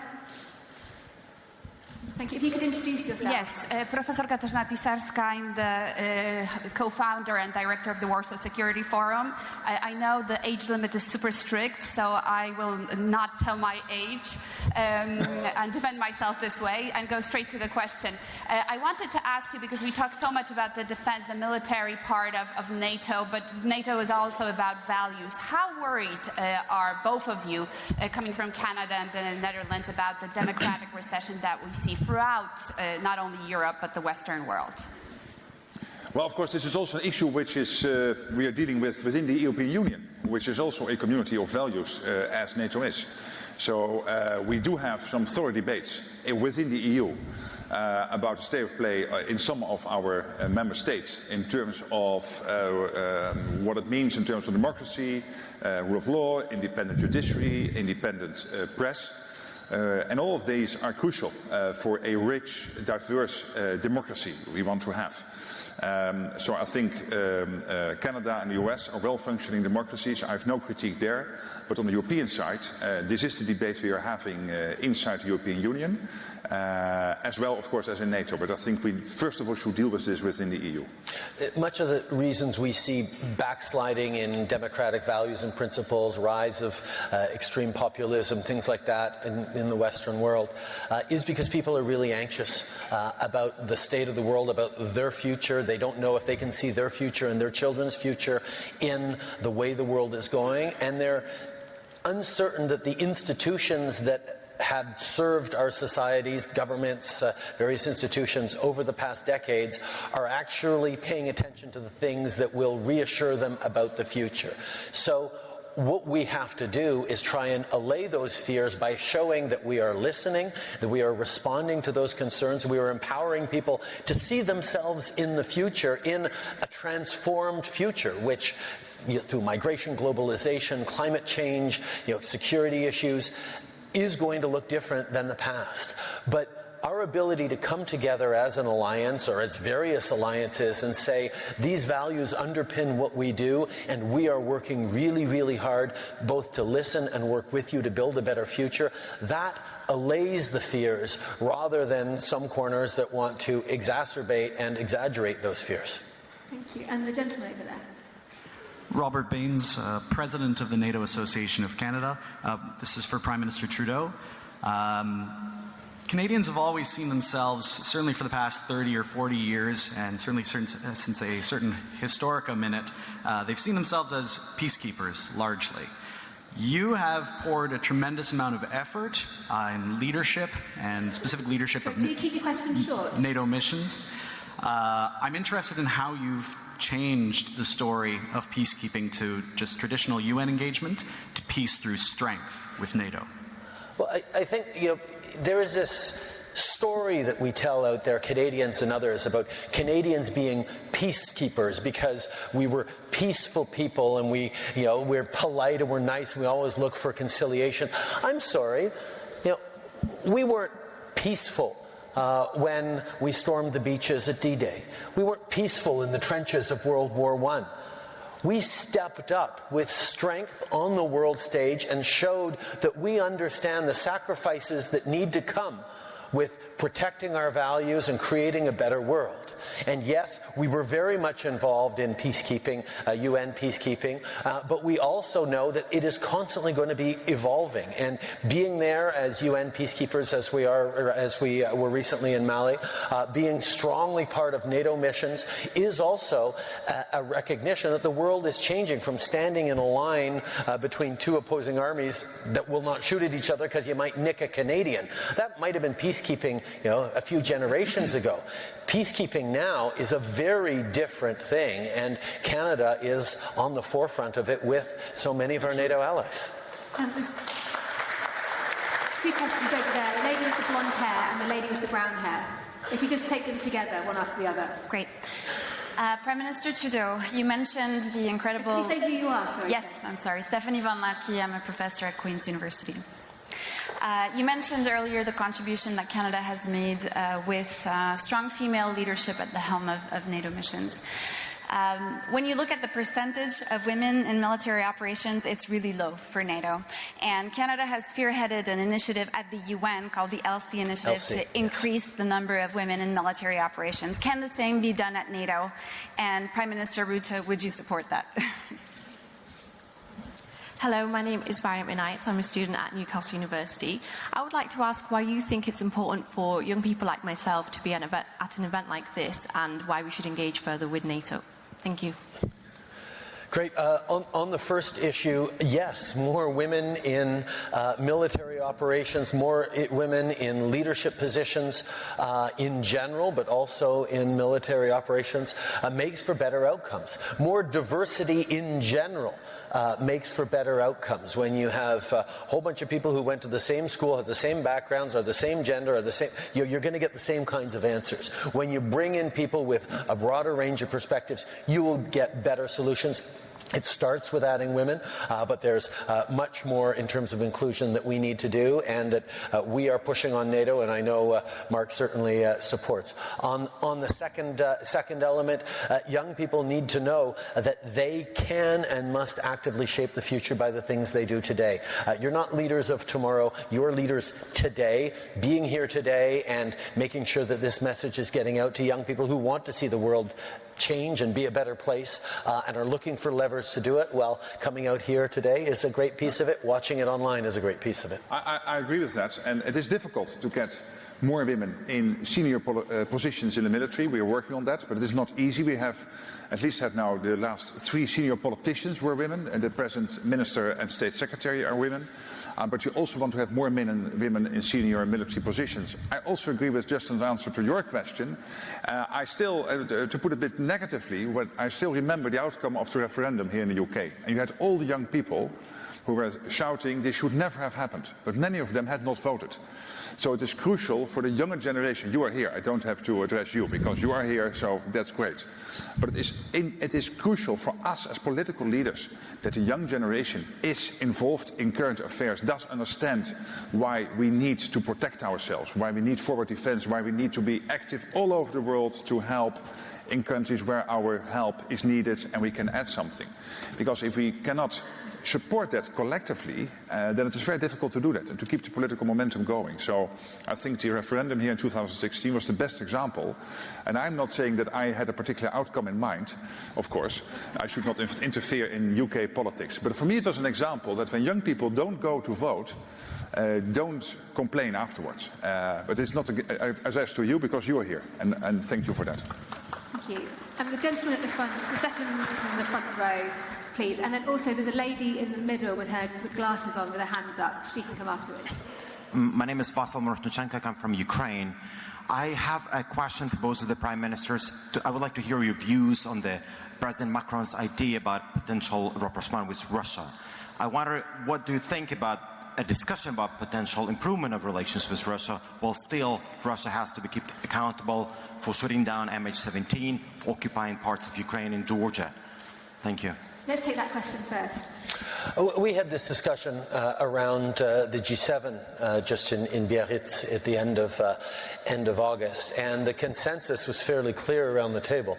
Well, it wasn't a full consensus, but it was a very clear sentiment that we left the table with, which is Russia was excluded from the G8, which became the G7 once again, because of unacceptable behaviors and action. And until Russia clearly demonstrates a willingness to reverse those unacceptable behaviors and behave in very different ways. It'll be very difficult to talk about genuine rapprochement.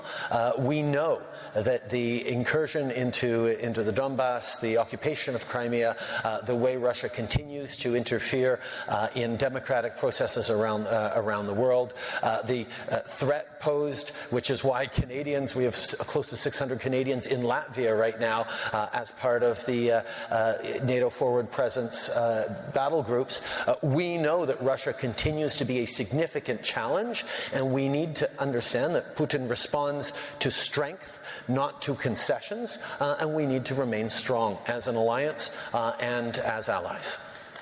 And because, yes, I agree. And because of that, the pressure has to be maintained. At the same time, of course, there's room for dialogue. We cannot just ignore the phone call. We should still also have that dialogue. But it should start with pressure. Crimea, Donbass region, all the examples Justin just mentioned of what Russia is doing internationally. And that is running against what is acceptable between countries in this world and how we want to see the world functioning. So given that fact, we have to keep the pressure on. At the same time, of course, there's room for dialogue, but let's not be naive. This is difficult. We've got 2 minutes left. There's a lady there with glasses on who's been waiting patiently. Hi, my name is Carlota and I work for One Young World. First of all, thank you for such an interesting panel and for both of you of attending One Young World Summit. And talking about young leaders, because we work with them a lot, is that we're here engaging with the younger generation to address the world's most important alliance. But what does that contribution actually look like? And what is it that you ask of us as young leaders when we leave here today? And sorry, when you're answering this question, do you want to give a final thought as well? Well, first of all, thank you for coming and for organizing this event. And you are sitting here the whole day listening to all these presentations and being active in the dialogue. And that is crucial. And it really it gives a lot of support to all of us on the leader side when we are sitting in that room tomorrow, that we are not on our own. So in that sense, that's crucial. And as I said earlier, we cannot function as politicians if there is no genuine dialogue about the issues the world is facing, in which young people participate, be it the environment, be it how to fight terrorism, how not to be naive about our own defense, the need for an organization like NATO, including, and here we also need your help, the fact that it is a values-based organization, not only a military organization, but also based on values. The Canadians liberated us after the war. So my final thought would be that I hope you will have influence on as many people as possible around you to also get involved. And that is what I find crucially important, be it in the Netherlands, be it in Europe, be it in Canada, in the US, that in the Western world, the next generation is involved, is engaged, and does understand that this is not free for all, just nice play. No, this is to the core of who we are and what we want to achieve. 20 seconds. To follow up directly from what Mark said, I agree with him entirely. You've got to remember, NATO countries and these Western countries, we're democracies. And in order to succeed as democracies, we need engaged, thoughtful citizens that push us in the right directions, ask us the right questions, hold us to account, and aspire to be part of building a better world. It's not just about having the right leader set in all emotions. It's making sure that the voices of citizens are part of the conversation, even at the highest levels, and that people, individuals, and young people specifically are engaged in imagining the future. We know we have to be thinking responsibly, not just about the next 4-year mandate, but about the next 40 years. And the decisions we take in order to take that into account need to have young people folding into dialogue. There are so many young people out there who want to change the world, who want to see the world change, but don't necessarily believe that politics or political activism is a very effective way of changing the world. Well, the only people that can change that are voters and citizens themselves deciding to change that. So the more you get engaged in various ways, the more you actually shape the future for the better. We need young people to be involved. We need all citizens to step up, get informed, and be part of the decisions that our countries are taking. Well, thank you ever so much. Applause to that.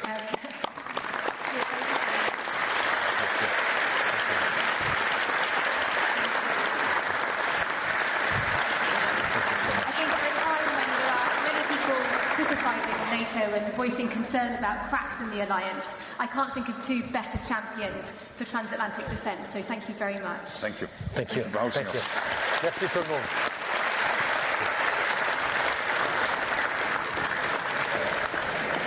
You're still able to cover a lot of ground. Thanks very much, Deborah, for chairing that fantastically well. We have about 3 minutes before our next storytelling session, and we have some time for reflections from the audience, please. So we have some mics. If you could just... I think people are reflecting to wanting to If we get could out. reflect inside our heads first, and then out loud, that would be fantastic. Everyone, sorry, hello? Do you want to give some thoughts first? Yes. What were your takeaways from those that session? I thought it was very interesting to see both Prime Ministers, the consensus on the terms of engagement with Russia. In the interview that President Macron gave to us, he emphasised the role of counter-terrorism cooperation as a potential avenue for dialogue and cooperation with Russia. We didn't see very much of that there. We haven't seen very much of that this morning. We've still seen the G7 consensus hold. We have very little time for questions, everyone, so we do want to get to these. So if you could please, if I could see some hands up for reflections from the floor. Excuse me, gentlemen, could you just take your seats, please? Thank you very much. Sorry, we're just trying to get the audience to engage rather than engaging with each other on the way out. So if you want to leave, obviously head out and have a coffee. But if you'd like to stay, then please take your conversations to the hallway. We'd appreciate that very much. So has anyone got any thoughts they want to share at this point in the day? If you want to stick your hand up, we can get a microphone and on reflections on any part of the day, including the morning, please, not just the session we've had, on anything we've discussed so far. Is that Robert Fox? Yeah, I think Robert Fox has got a reflection. No, we'll have a microphone, please. I do apologise. My name is Robert Fox. I'm even older than NATO. But my wife was liberated by Canadian troops under occupation in the Netherlands, so I do have a small dog in this fight. Deborah, wonderful comparing, but the dog that hasn't barked is what Macron was really driving at. Could the European Defence Union replace, displace, supplement or complement NATO? And that's the question I wanted to ask Mr. Rutte and the Norwegian Prime Minister in particular. I think it's a huge debating point. Thank you, Robert. Thank you. We have a question over there, please. The lady in the scarf. Hi, I just want to say how brilliant it is. Oh, I'm Gracie Chick from One Life Share It. And I just think it's amazing to have so many young people and young voices here today. It's really encouraging. And just to say, like, what the two prime ministers or the presidents were talking about just then was, about bringing people together, about, involving everyone in solutions. And I think that's really important. Thank you. Thank you for your thoughts. I spotted someone over here who I want to hear from. Madeleine. Thank you, Deborah. Madeleine Moon, President of the NATO Parliamentary Assembly. Europe is changing, and politically it is increasingly diverse. We see that diversion and variety on a daily basis in the Parliamentary Assembly. It most certainly is not brain dead, but it is challenging. So we have new politicians, many of them with no experience in politics, many of them with no experience in defence and security. And we have very experienced people. Is part of the problem with President Macron's view of NATO being brain dead, in fact, that the feedback from assemblies such as ours are not reaching up to the top, where the diversion is different, the diversity is great, and the conversations are great. It's just there's not listening at the top. Thank you for that. And we have very briefly, just over here, please. Lady in the red scarf, just here.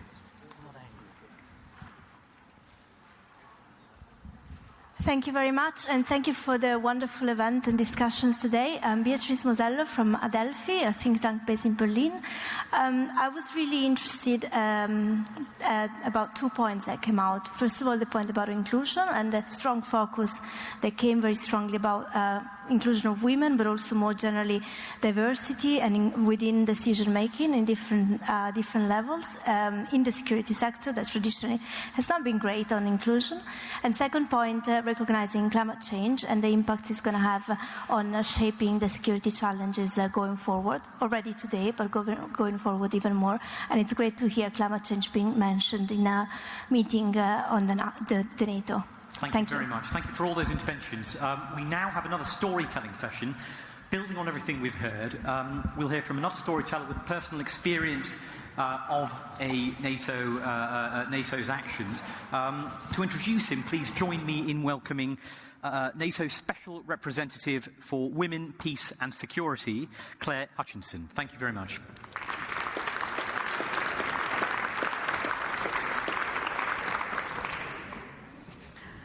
Hello, hello, hello. Greetings, gentlewomen and gentlemen.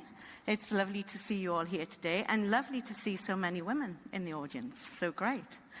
So I'm thrilled to be here to introduce to you the next speaker, a storyteller who has a powerful story of a journey. And for the work that we do in NATO on women, peace and security, the power of the story is very important. Because quite often in communities where women don't have education, they don't have access or opportunities, the only way they can transmit their information, their stories, their histories, their culture, is by telling stories to the next generation. And so it is that voice, a voice of empowerment that we look to in NATO.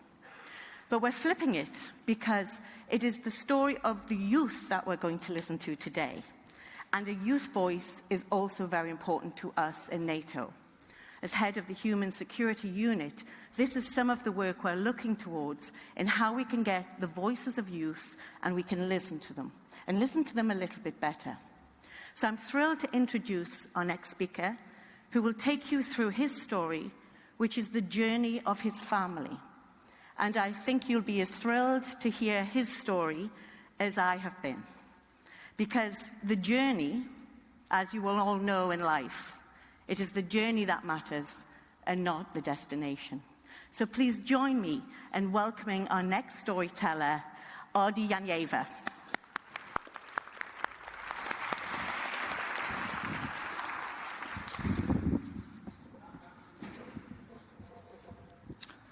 Good afternoon, everyone.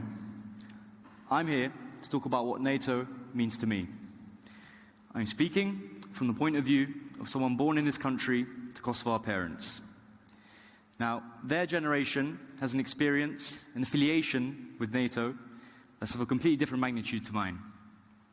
But I can share with you today some stories which show how pieces of my identity have been shaped by the actions of NATO, whether or not I've always realized it.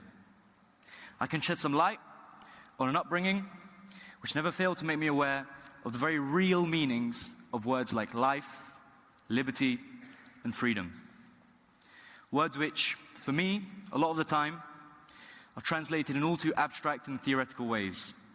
And that's why I believe it's important on days like today, where NATO opens itself up and welcomes views from across the societal spectrum, that we can provide some insight into the personal. For me, this means making the voices of millions of Kosovars heard and their appreciation known. Because for our people, NATO isn't some abstract entity that meets once a year for a chat and a catch-up. NATO is the new roads and bridges built from the rubble, connecting you to the rest of your people. Once you step outside of our family home in Mitrovica, the concrete that you walk on was put there by NATO. NATO is the liberation to go on and pursue an education in your own mother tongue. The reason my parents left Kosovo in the early 1990s was because all Albanian-speaking universities were closed down. NATO is the opportunity for grandchildren to have relationships with their grandparents. My grandparents fled the war in 1999. After the first NATO bombings on March 24th, they hid for 3 more days in their house. It is only by what can be described as sheer fortune that on the 3rd day, when my grandfather peered out of his window, spotted by a Serbian sniper, that he wasn't shot there and then. On another day, with another sniper, he would have been. Within 2 minutes, dozens of soldiers turned up outside their door. And if one stroke of luck wasn't enough, how about a second? One of those soldiers, recognizing two of my granduncles, who were also hiding away at the time, gave them 15 minutes to escape instead of a bullet. After weeks of upheaval in the search for food and shelter, my grandfather being shot in the foot along the way, they found themselves on a bus to Montenegro. After 4 weeks in Ulcin, they and 200 others boarded a 50-capacity wooden boat sailing for Italy. With Italian soil in sight, the captain stopped the boat and informed the passengers that an unsponsored boat of over 200 people would only be turned away by the Italian authorities. So, the captain turned around to the passengers and informed them that he would now be destroying the engines just enough to be able to call for rescue by NATO forces. And so they waited, and so those forces arrived, ensuring safe passage to Italian land. As did my grandparents, arriving here in London sometime after, just a week after my second birthday. So you see, I don't believe it's an exaggeration or a cliche to say that NATO means life itself.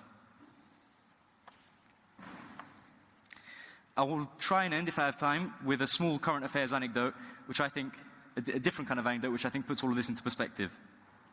On Sunday, the 17th of November this year, the Kosovo national football team hosted England for a game of football. Sporting authorities have a tendency to try and keep politics out of the game, whether it be at World Cups or Olympics. Yet if ever that felt wholly inapplicable, it was that day. Growing up, there was no Kosovo football team to cheer for. I had England, and that was enough, despite all the heartbreak associated with that. But now, I have both. And I know that all the family that were crowded around our TV that Sunday felt the exact same pride. Because in 20 years, going from the brink of wipeout as a people to being part of a sporting family, battling for qualification like dozens of other countries, felt in many ways like an incredible milestone. The welcome that England received over that weekend was unprecedented. It cast my mind back to images that I'd seen after the war in '99 of NATO soldiers being showered with flowers and kisses and people crying at their feet. And fast forward 20 years, and that weekend reflected the fact that Kosovo hasn't forgotten England's role as part of NATO at the end of the last century. With these two contrasting anecdotes, I've tried to show the different faces of war, its aftermath, and NATO's role in that. What is consistent in all war-affected countries is that peace requires a relentless effort from parties all across society to make sure that we don't forget how easily it can unravel. I've been lucky enough to be born and raised in a country like this, which has given me the opportunity to speak on platforms like these and remind everyone that countries like Kosovo do not forget. Thank you for listening.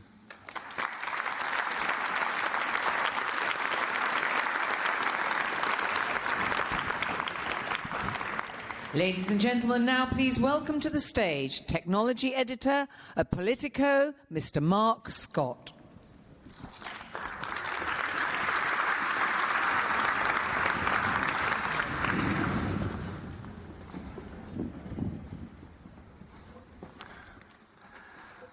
Well, good afternoon, everyone. I know it's sort of halfway through the afternoon, so I hope everyone has lots of coffee and are ready for a wonderful session with the panelists here. So I'm going to go from left to right to introduce them. To our left, we have Norm Persky, the global public sector lead at Palantir, the tech giant. To his right, we have Camille Grand, the Assistant Secretary for Defence Investment at NATO.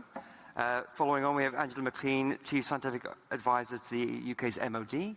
And here to my left, we have Serene Dakaru, Director of the European Satellite Centre. So that's it. We're here to talk about tech, R&D, and the future. Wherever you look now, it doesn't need to be just defense. That technology, I mean, it seems a bit like a cliche, but it is part of all our lives. And AI, big data, and all these topics are going to be becoming quite pertinent for the next 5, 10, 15 years. Angela, I'm going to turn to you first. There has been a supposition that the NATO countries are the best at this when it comes to tech and R&D, that they, going back decades, they could, frankly, had the dominance on the technological side.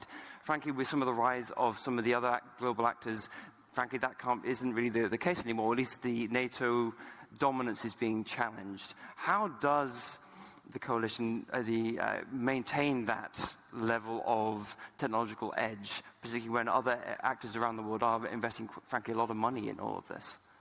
Yeah, I think that's a great question. I think one of the things we can do is really terrific technology scanning. So looking out across really our widest innovation environments. So that'll be our own government laboratories, our universities, the big businesses, and of course that whole ecosystem of small and medium-sized enterprises that have been such an engine for innovation recently.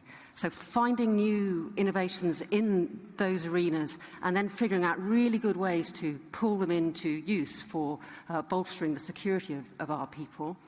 Some of our governments have been doing this for a long time very well, and others of us are learning how to do it. And I think there's really two important bits of cooperation amongst ourselves there. One is, I think, to learn from each other how to do really great tech scanning. And the other is, of course, if one of us finds some really fantastic innovation, something that's good for protecting the security of my people, is good for securing the security of everyone in NATO. Camille, I suppose it all comes down to cooperation and coordination. Yes, to Angela's point, you can't just keep it in your own silo. You have to work with others to bring these technologies to the fore. I think that from a NATO perspective, the challenge is a bit twofold. First of all, as Angela was pointing at, we are in an environment that is more competitive.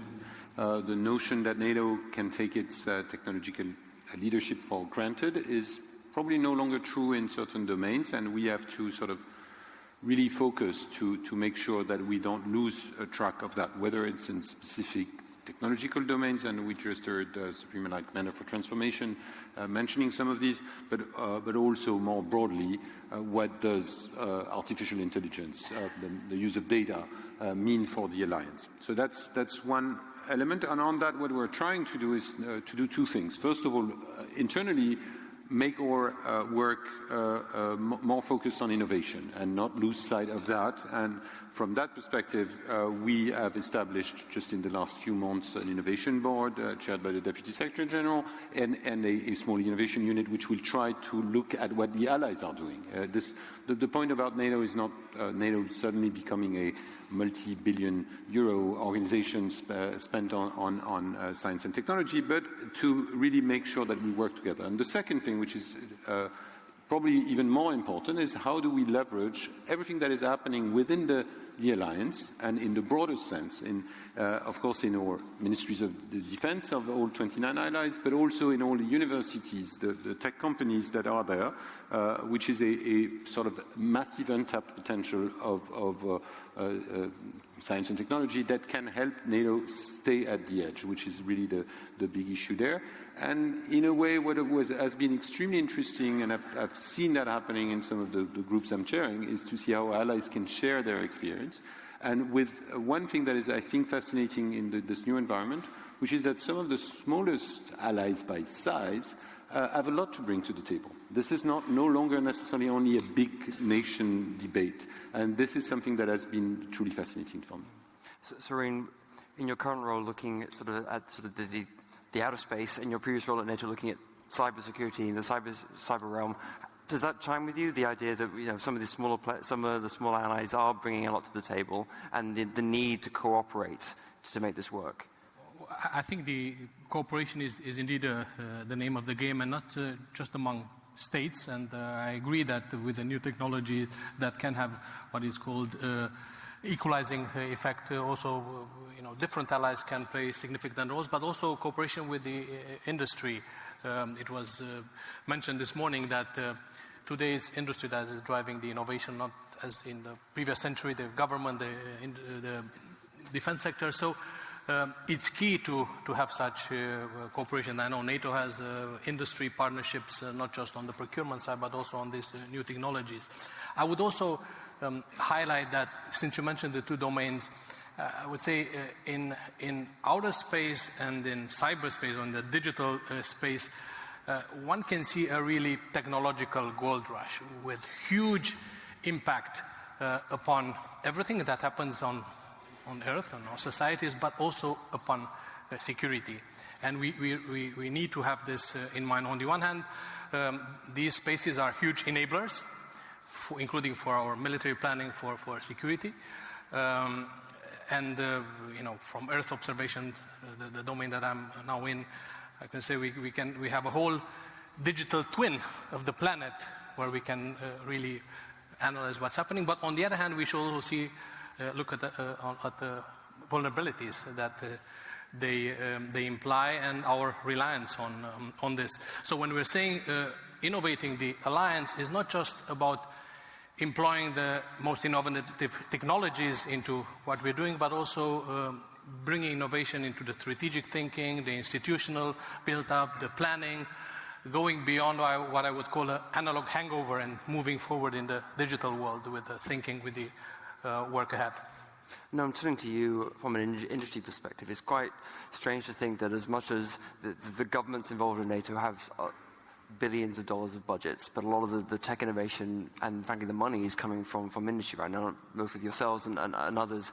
Where do you fit into this puzzle? Where you as a Palantir, but also the industry itself, what do you bring to the table that maybe some of the governments can't?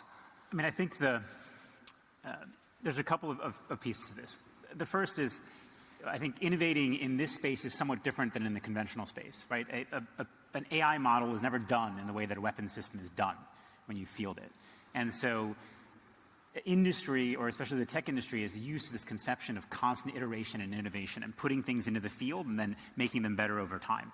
And that's something that, honestly, traditional defense industry has not been great at. So learning from how you actually do this in the field, how does this actually work? What implications does this have on how you procure and how you build programs is really important. But I think what we can bring to the table from industry is probably relatively straightforward. What's interesting to me about right now, though, is where kind of Silicon Valley writ large is in this. And I think right now Silicon Valley writ large is actually a really serious threat to the security of the West, honestly. You look at things like Google pulling out of Project Maven, which is kind of the obvious thing, where there's these Can you just explain what Project Maven is for those? Project Maven is a U.S. Department of Defense project to kind of build an AI platform for imagery. Incredibly important when there's tremendous amounts of imagery data being generated and understanding what's going on in it. And so you have in the U.S. ostensibly one of the companies that's best at, or should be best at this, choosing to walk away from that program.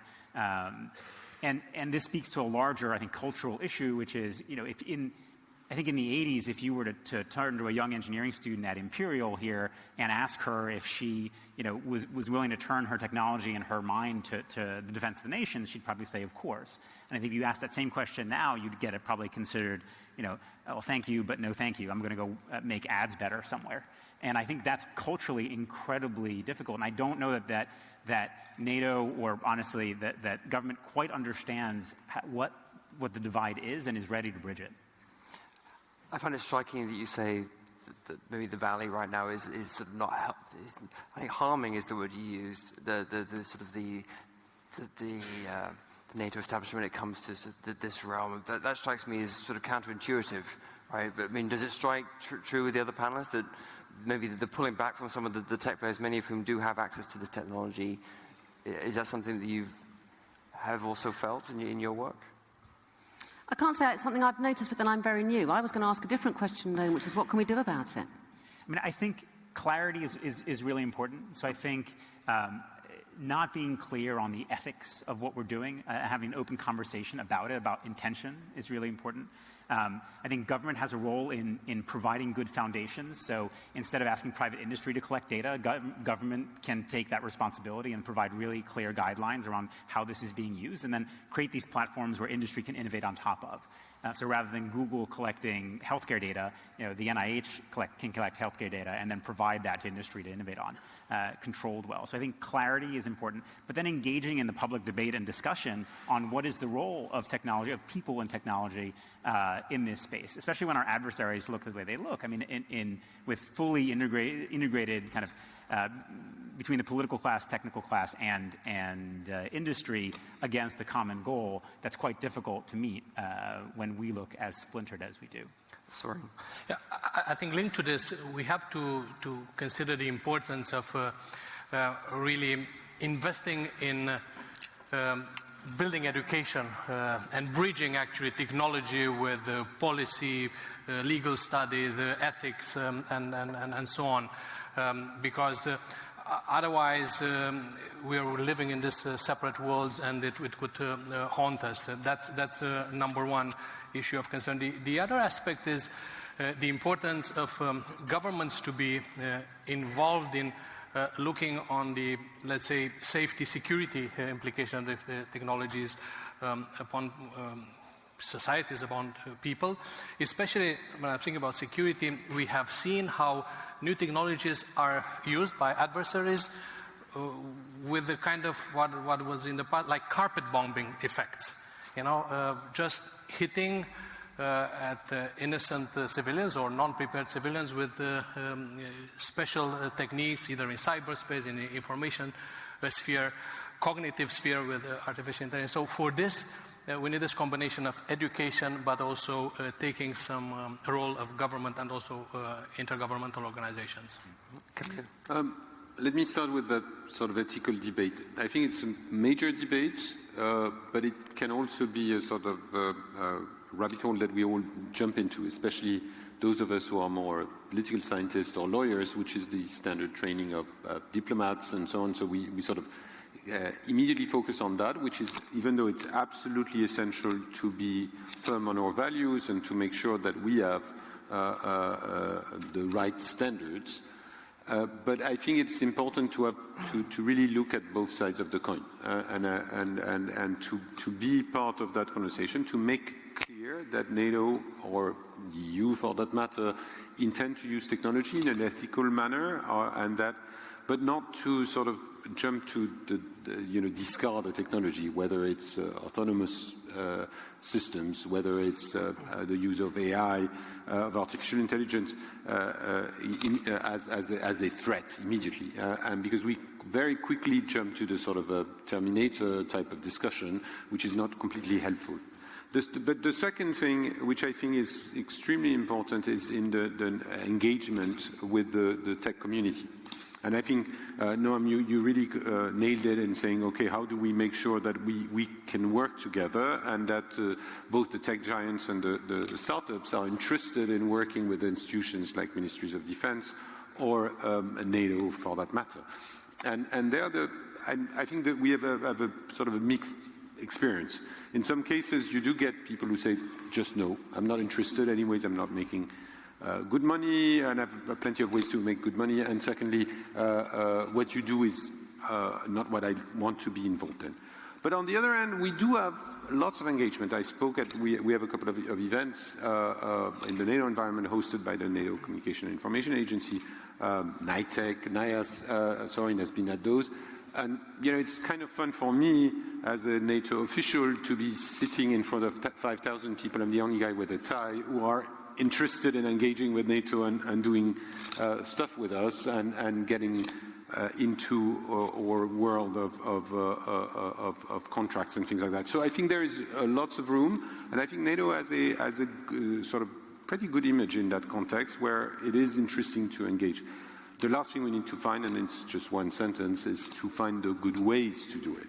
Because our processes can be damaging from that perspective, because we don't like failure. We like to write the requirements and not to be agile in our engagement with industry and so on and so forth. So I think that's where we need to do our homework. Mm-hmm. And I would venture to say that the most important thing is access to real problems. Yeah. So if you're looking at what young people want, or people in technology, or what we as companies want, is access to the real problem. Give us that opportunity, not in a lab, not in an innovation hub, not in a corner somewhere. And that's really the power that institutions like NATO have, is the ability to open up that access to real problems. And I completely agree. I think there are two things we can offer to young people. One is this access to real life, really important problems, actually more important than targeting advertisements. And the other is training. So there's a lot of people coming out of universities at the moment with a good science education, but they're not actually data scientists yet, or they're not RF scientists, or they're not trained in cybersecurity. All of those are things that we need people who can do them. So I think we have a great opportunity to train people up in those things, maybe offer them a 3-year graduate apprenticeship, something like that, and just know that afterwards they're going to leave. They're going to go off and work in our industry. Frankly, that's great, because industry needs them too. Universities do this all the time. We call it a PhD studentship. And it's just a really great way to get all the energy and innovative thinking of somebody who's just come off a degree into working in science. And it works for us. I think it could work really, really well in defence too. Sorry. If I may just add one other issue, and this is the challenge that the new technologies bring to what I would call stability regimes. Previous century was defined by strategic deterrence, arms control, and so on and so forth. These new technologies make some of the previous experiences not so applicable. How do you do arms control for cyber weapons? You don't have the calibers, you cannot judge them, you cannot even showcase them in order to make the point. So I think it is important that especially nation states look at the range of effects which such tools can produce, and establish or strengthen some rules of responsible behavior and link it to international law, see what is applicable. So from this point of view, I know that both EU and NATO, as a matter of fact, anchors everything that is doing with the respect of international law, and also establish this kind of values-based community that works together to develop these future norms. Otherwise, we're going to be in the kind of continuous destabilizing trend, and we need to stop this.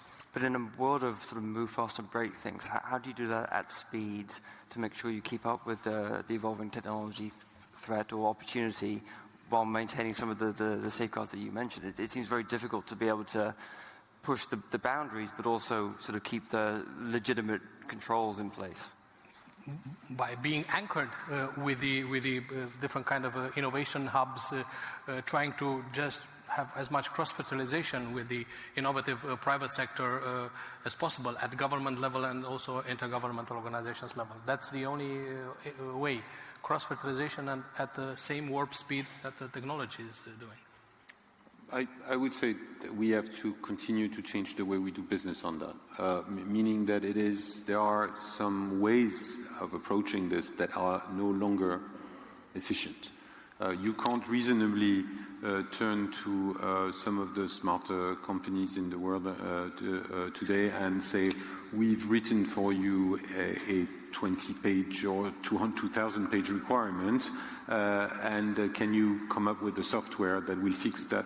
I think the problem-solving approach, the embedded teams, the ability of working together, of bringing, the operator in the military next to the engineer at NATO, next to the company that can bring this together, is the way of addressing those challenges.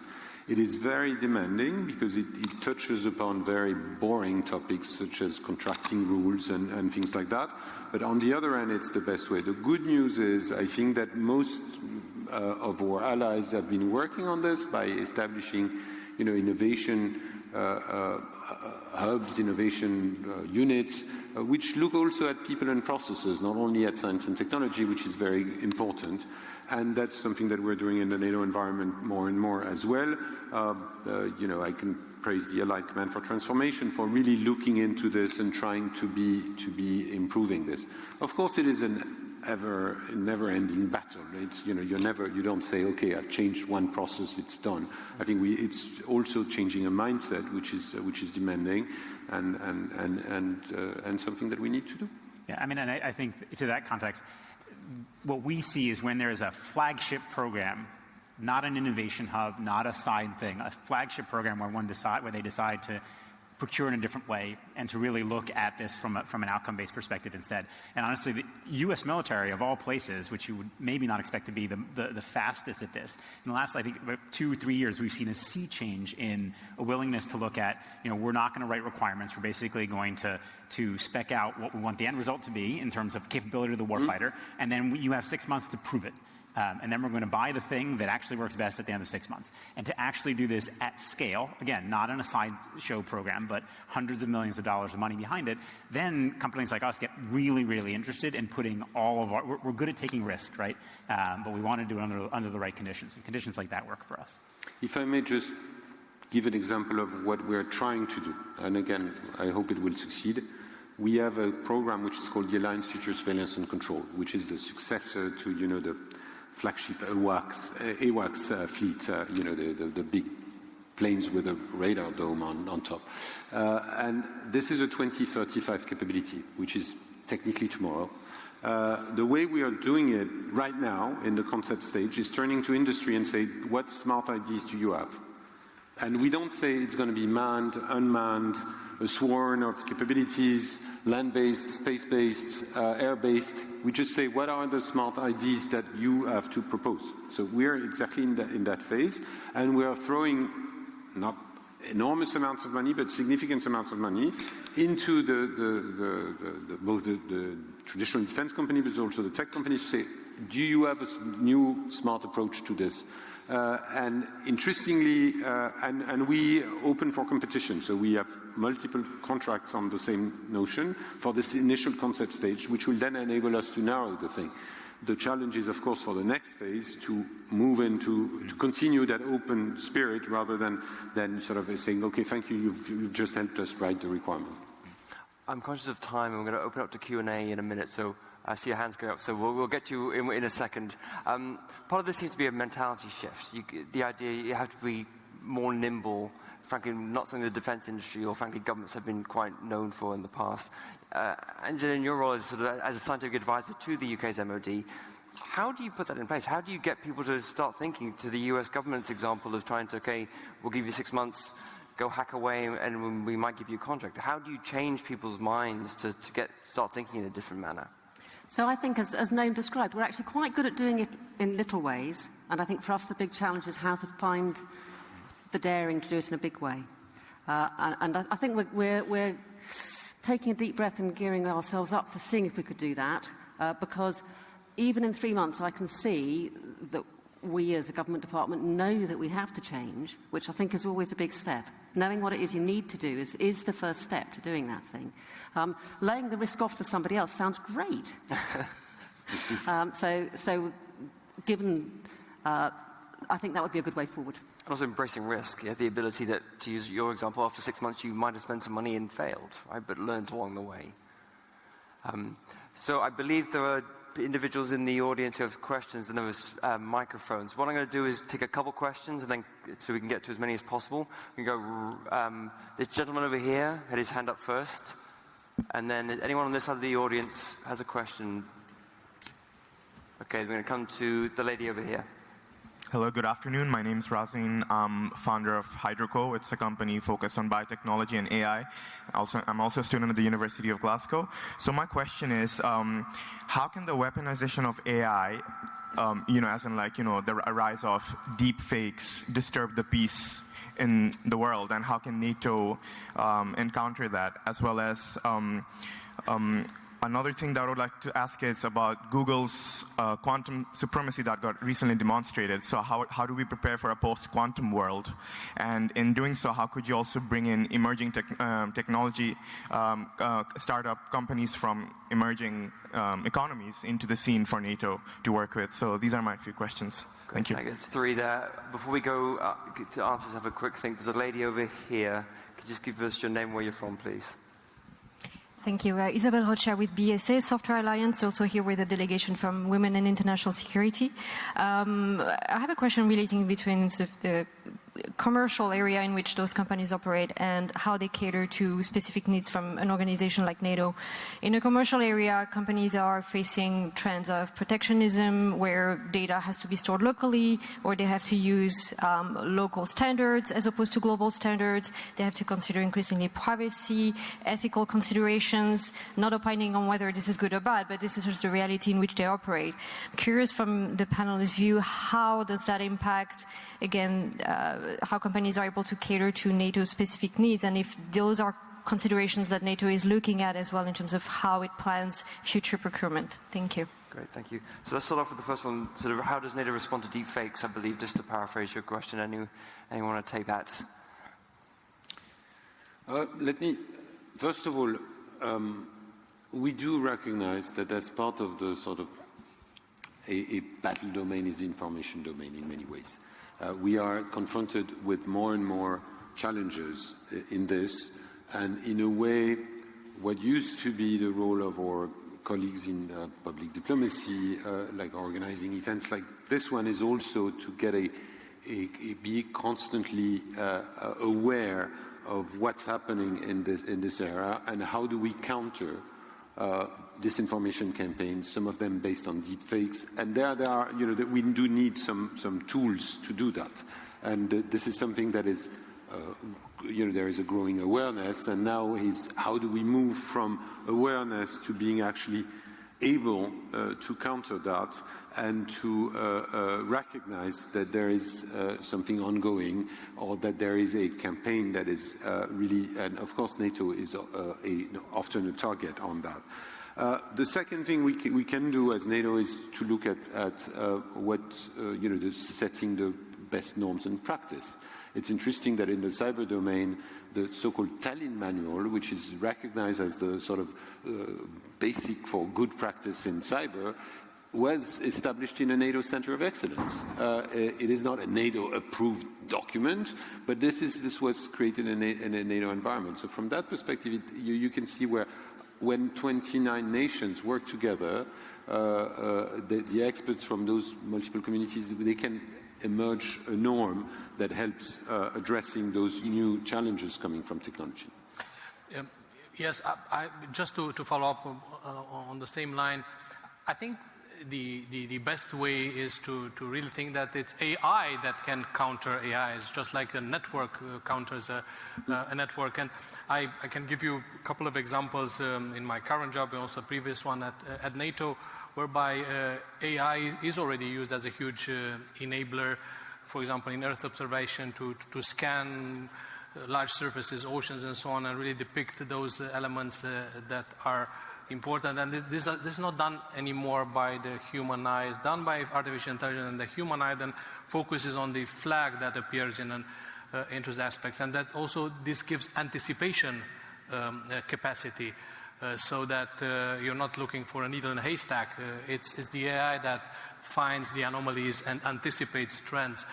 In cyber, in NATO, there are so-called analytical tools that the cyber threat assessment cell uses in order to depict the kinds of attacks, including the false flag attacks and so on. And I think also in terms of fake news, NATO is a kind of platform of fact-checking. Sorry, I'm going to have to stop you there. I want to get through as many questions as possible, excuse me. To the lady's point over here about data localization, privacy, ethics, and how that, does NATO cater to that?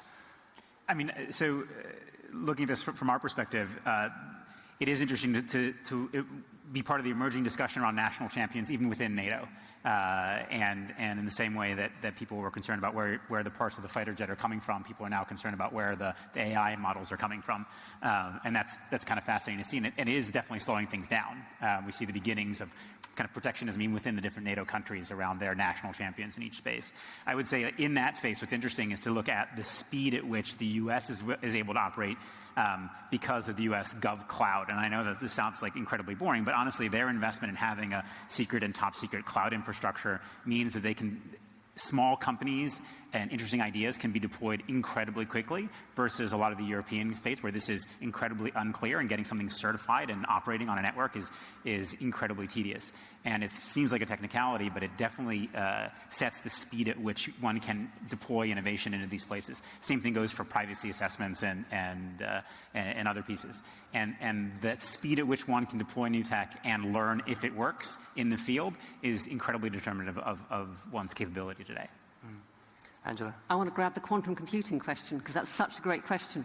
So what's it going to be like in a post-quantum computing world? Well, we all know that our existing cryptography isn't going to work so well, and that's going to be tricky. But there's also just so many really, really exciting new bits of science that we're going to be able to do, because there's a lot of computational work. I'm a computational biologist on Fridays. There are so many things where we know what calculation we need to do, but we just can't do it because there isn't enough time. And I think particularly in computational chemistry, and also, I would say this, in computational biology, a whole swathe of things become possible that simply haven't been possible up to now. Well, for us in defence, of course, we would think about materials and energetics, but then also about biologicals, so things that will affect for example, will make fantastic new kinds of therapeutics for people. I think if you think how far we've already come in computational science, it's impossible not to be tremendously excited about what, several orders of magnitude more computational capability is going to do for us. And for defence, that is exciting too. And one of the things we can do is put money into the bits that are really useful for us. And by the standards of small, young bits of science, our money can make a huge amount of difference. I think on that very optimistic note, we have to call it a day. I'd like to round of applause to the panelists. Thank you so much for your time this afternoon. Thank you.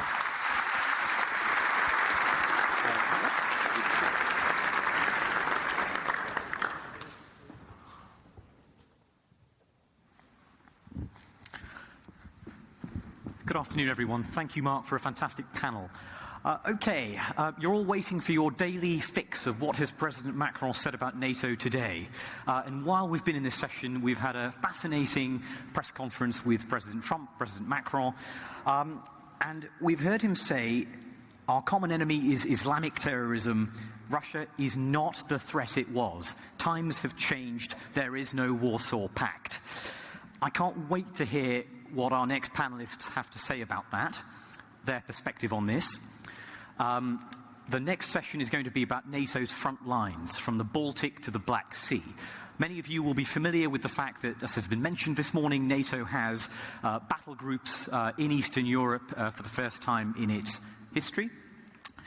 What you may not know is that the Black Sea is also becoming an increasing site of competition. I was lucky enough to spend a week this summer on the Black Sea on a US destroyer and a Ukrainian frigate as they exercised for Exercise Seabreeze.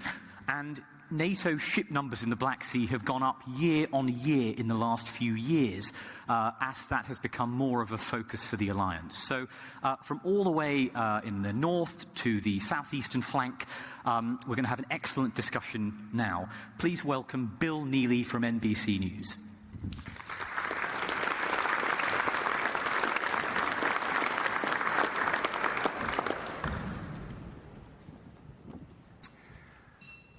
Ladies and gentlemen, thank you very much for coming. Good afternoon. Our focus in this session is on NATO's front line, from the Baltic to the Black Sea. 70 years ago, the countries you're about to hear from, of course, were part of the Soviet bloc. 4 of the 5, in fact, were part of the Soviet Union, and NATO's mission was to keep them out of the West. Well, things change. NATO's frontier has moved. Russia feels threatened, or at least it says it does. And these states are on the front line. So how safe do they feel? Does NATO do enough to reassure and to deter? And who scares them more?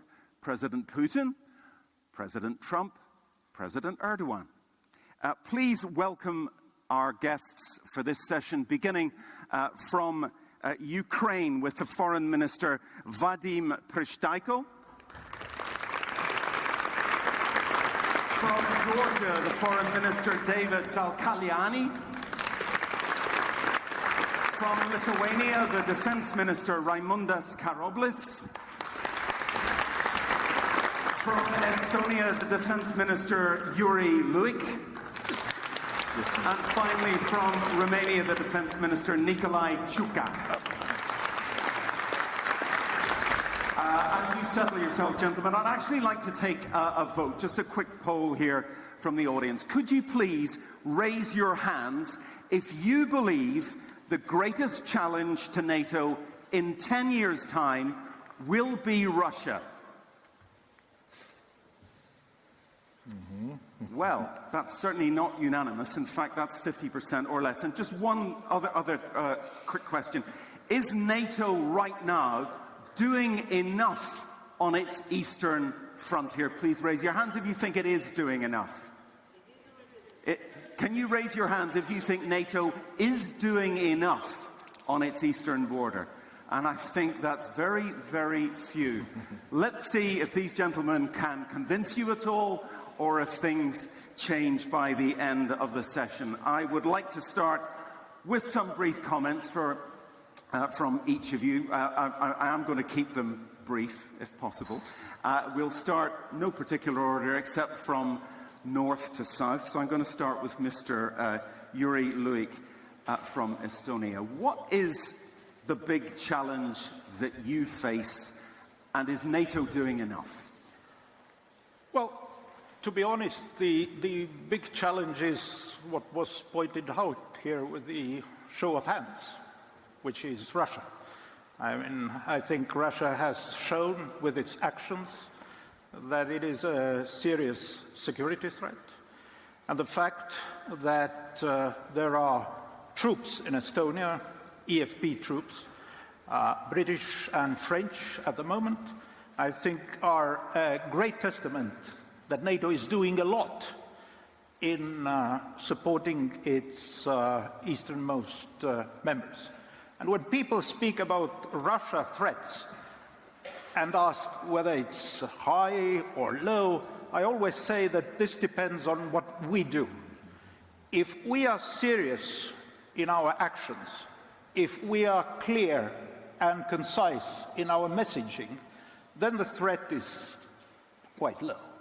But if we are weak, if we are wobbly, then the threat can go up. I think the biggest problem at the moment is not the forward presence of NATO troops. They are there. It's a small presence, but they are there. But what we need is more exercises showing how we bring in additional troops if they are necessary, reinforcements if they are necessary. And there have been a huge amount of important exercises. Now, just an exercise was finished called Tractable, which was a large British exercise. And next year we are very excited to look forward to an exercise, Defender 2020, which is a huge US exercise in Europe. So it depends on what we do.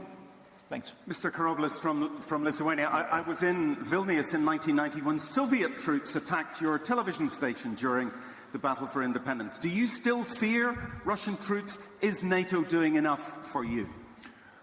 It's doing quite a lot indeed. And, well, you mentioned 1990. Of course, after that we had, all in Europe, we had so rosy glasses period when we are looking very optimistically vis-à-vis Russia and thought that there are chances for Russia. But the war against Georgia in 2008, and in particular after the attempts of reset of the relations, which was unsuccessful, it was, of course, the aggression against Ukraine, and it's continue.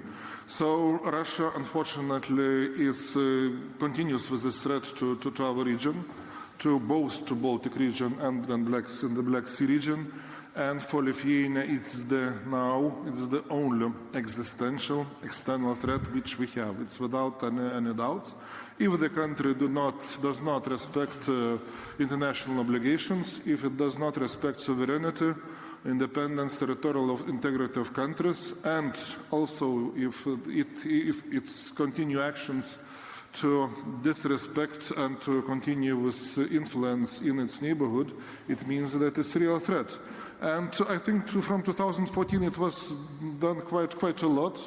and Yuri has mentioned already, so this EFP, NATO enhanced forward presence. We have the leaders of Germany, enhancing of the air police, adaptation of a NATO structure, so which is really also very, very important. The readiness initiative, of course, it's again about the conventional threat, which in our view, first of all, is Russia. What we need to have more exercises, definitely. So we're looking to, this time, US 2030 defender exercises, but of course NATO as such is also involved here. And yes, but also other measures which we need.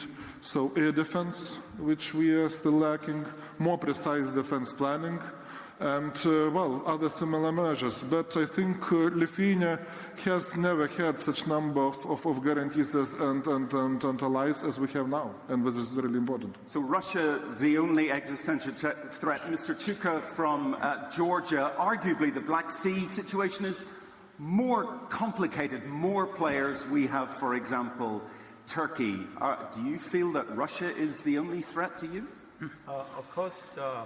First of all, thank you very much for this opportunity to address this audience and to talk about the top foreign policy priority for Georgia, which is full integration to NATO. And Georgia is one of the most advanced country, aspirant country, and it's well recognized for our fact that there are all practical tools which Georgia has, the annual national program, NATO Georgia Council, as well as substantial national NATO Georgia package, which is really very helpful to speed up the process of eventual goal of Georgia, which is a full membership. At the same time, the region, the Black Sea region, which is becoming more and more important place of attention to NATO. One of the main security challenge comes from Russia. As we speak right now, the process of occupation is going on in Georgia. It's a legal process of borderization, installation of barbed wire fences and artificial barriers across the occupation line. People are kidnapped, they are detained in illegal custody. The normal people are suffering there, and just recently the famous Georgian doctor was kidnapped and sentenced to illegal custody. Unfortunately, for the time being, he is still there, and we are trying to consolidate support of international community. But it's what we are facing there is the humanitarian disaster, and we.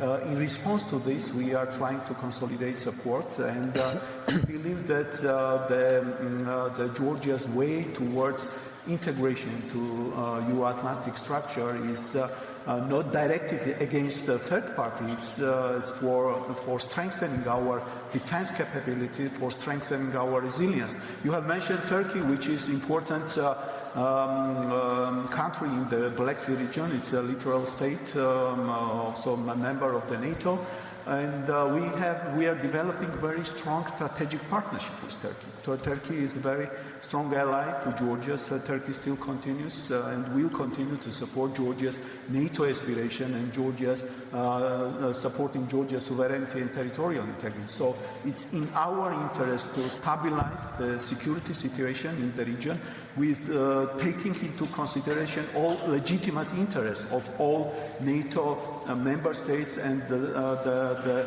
littoral states of the Black Sea region, because without secure Black Sea, there will be no security in the Euro-Atlantic security space.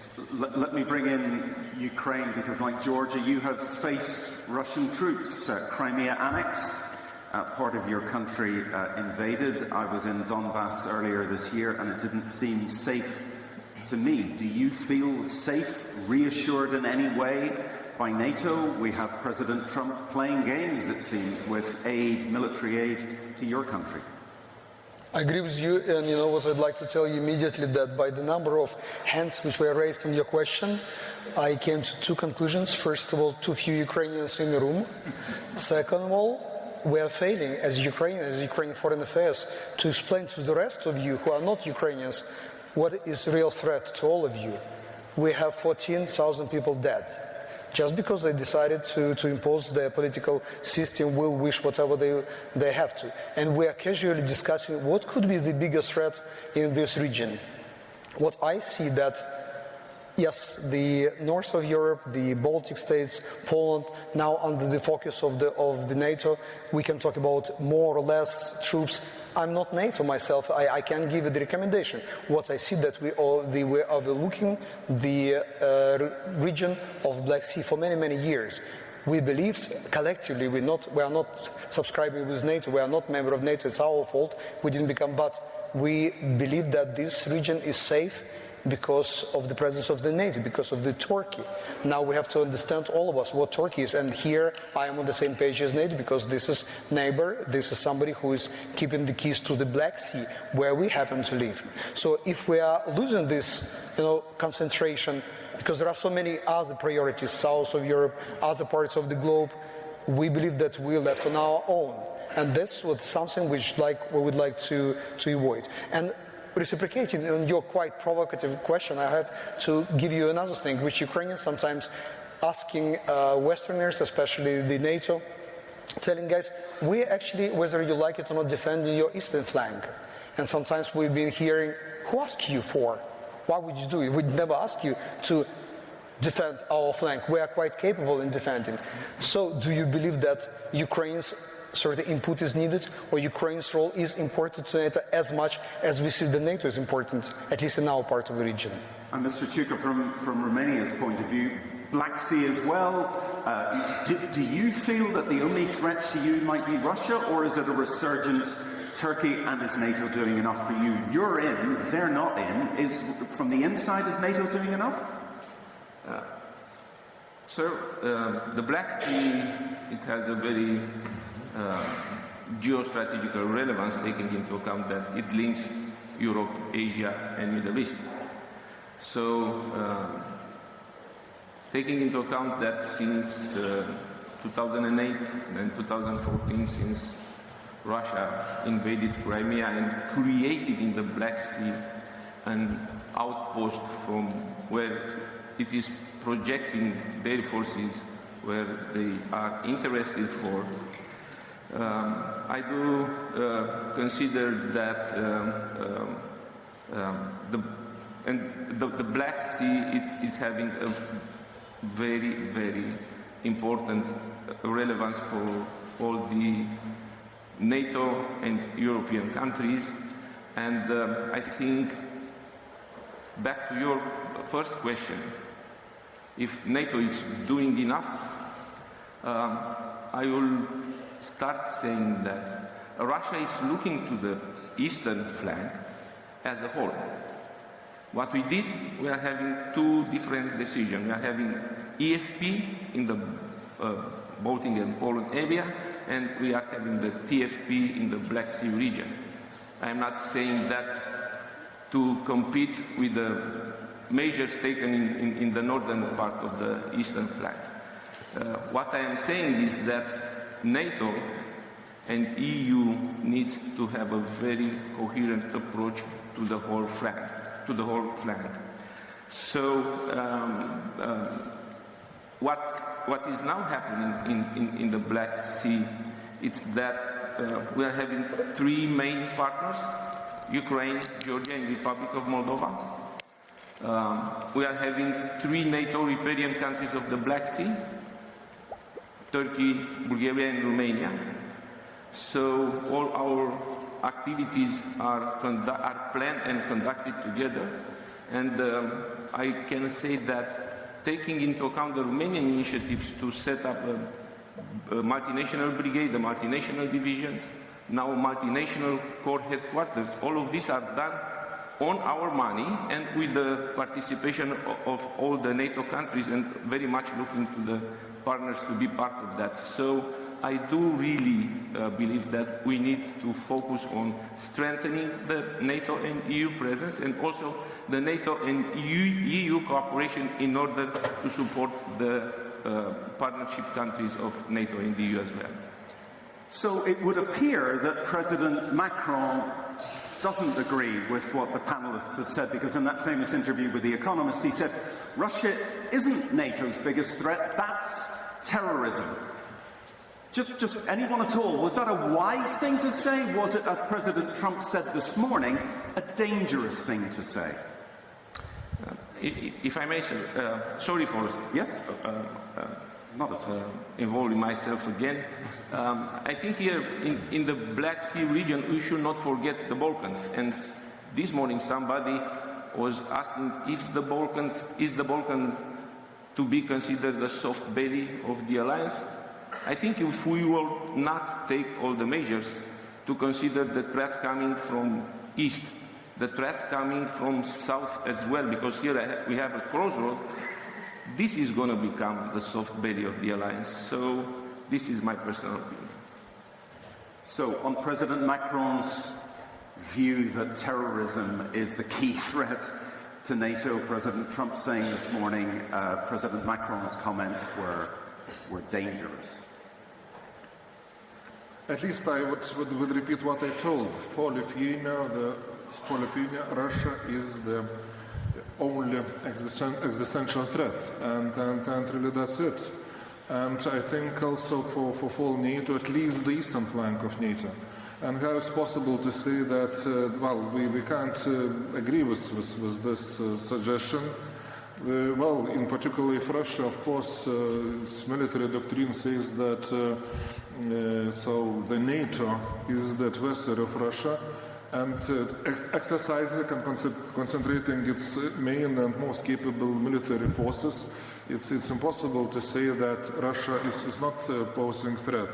Regarding terrorism, yes, it's also another area of NATO work, but we are ready and we continue our efforts there. Our troops are in Afghanistan, Iraq, and Mali, and elsewhere. So we really need to cover all the areas where we see NATO as the defense alliance see the threats. Russia, terrorism, and of course strategic competition with China. Minister, was it wise of President Macron to open up yet another divide in NATO by saying this? Well, I agree with my Lithuanian colleague. I think the key is we very much appreciate the fact that terrorism is a major threat. Looking from our point of view, it's clear that Russia is as my Lithuanian colleague said, existential threat, meaning that it's a nation state which, having enormous military capabilities, can exert enormous damage. So deterring Russia, the only organization which can viably do that is NATO. So if we talk about the role of NATO, then I believe that's very clear. That doesn't mean that we shouldn't fight terrorism. For instance, the biggest Estonian operation now abroad is in Mali. And it is together with the French. It's a military mission called Barkhane. So nobody should tell us that we are not investing enough to work and fight against terrorism. And as my Lithuanian colleague also said, most of our operations are actually in the south, fighting terrorism, maintaining stability. So that's what we do. From Ukraine's point of view, you know Russia very well. I mean, is President Putin laughing as NATO celebrates its 70th anniversary when arguably there are more splits within NATO than we've seen for a very long time? I believe that he is not laughing. He still appreciates and respects the mightiness of the alliance. That's actually the only language which Putin understands. And I have to bring to your attention that sometimes we're missing. We're trying to achieve deal with him, all of us. And in reality, he understands that's only other language. And the second thing is, when you're asking about what is terrorism or Russia, I don't actually feel the difference. Terrorist, by default, is somebody who is exerting violence to achieve some political something. How can you tell that Russia is not doing the same? Is killing people in Ukraine, is threatening with biological and chemical weapons around Europe. For what? Just to waste some of the resources of reducing chemical weapons? No. They are trying to achieve some political goals. So this is a terrorism on a very high state level. How worried? Yes. So I think by identifying the threats and challenges, it's not necessary to divide the alliance, but the alliance should stay united. should analyze all those threats and challenges and to find the instrumentation in order to cope with all these threats. So I've just left the military committee of NATO, and I remember that all the chiefs of defense were very clear that the approach of NATO should be 360 degrees, and I do really very much believe in that. NATO should remain united, but of course Turkey has just invaded an Arab country without consulting any NATO ally except perhaps one which green-lighted it. I know I'm being provocative here, but honestly, should Turkey be a member of NATO anymore? Do you feel that they are undermining the alliance?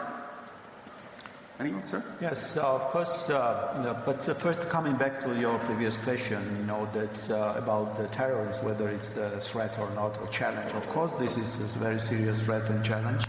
And what is important to underline that of course, there are 29 members. There are different positions and different evaluation of the current threats and challenges. But it's really important to stay united. The united position, solidarity within NATO partners is really important.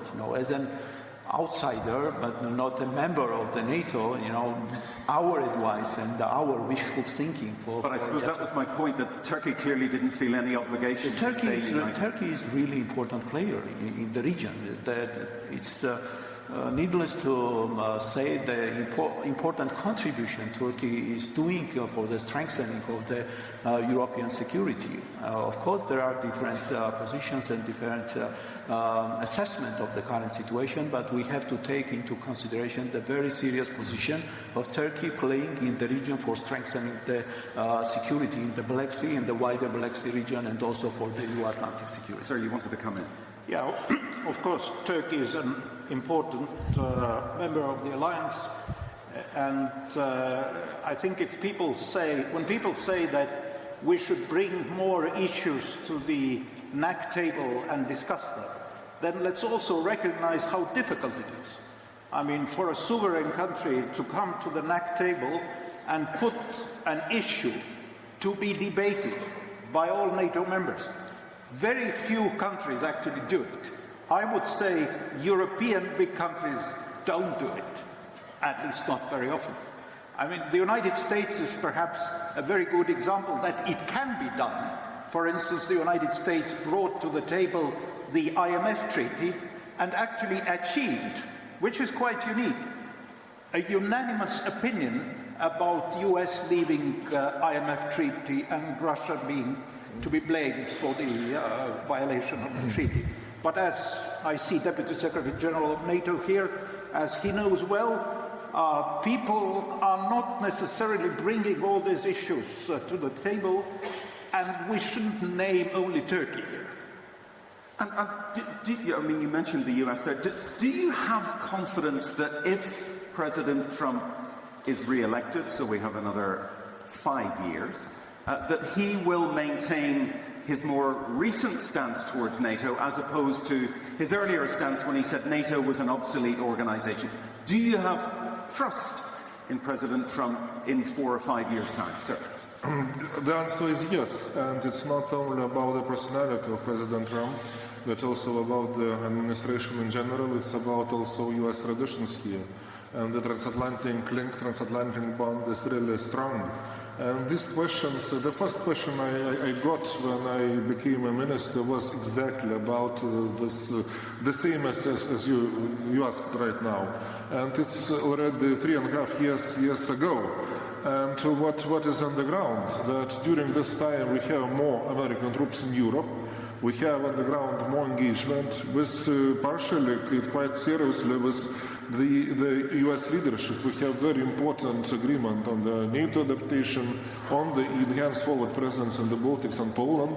Now deployment of US troops in Poland, which is of critical importance for us, and also this deployment of for half a year at present, which we have, so the battalion of US troops in Lithuania, and the 2030 Defender exercises, which we will have among the biggest exercises in the region, so after the Cold War. So this demonstrates that full US engagement, its leadership, and we don't have any doubts that it will continue. Minister Pryszajko, do you feel the same way? I mean, as I said earlier, Mr. Trump appears to be playing games with your military aid. You know, I'm getting back to my favorite topic, Russia.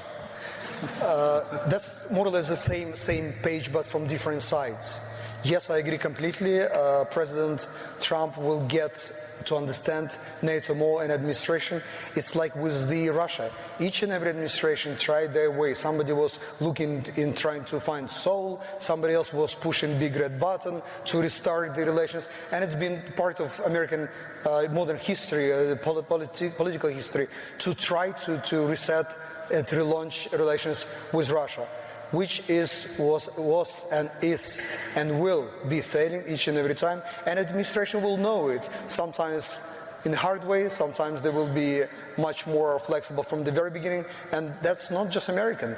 NATO itself. And in Ukraine, look at us, we are trying. My new president is trying to reach out to Putin and understand how we can get this course settled and how can we get out of the war. That's what all of us were honestly trying. And this will bring us all to, unfortunately, I'm not happy with that, to understanding that we have to reinforce alliance and to understand that, unfortunately, Russia is not with this us part. Mr. Chuk, I know you had your hand up, and then I'd like to take a couple of questions from the audience. Sir. Okay. Sir, I think the first who have to trust on President Trump is the American people.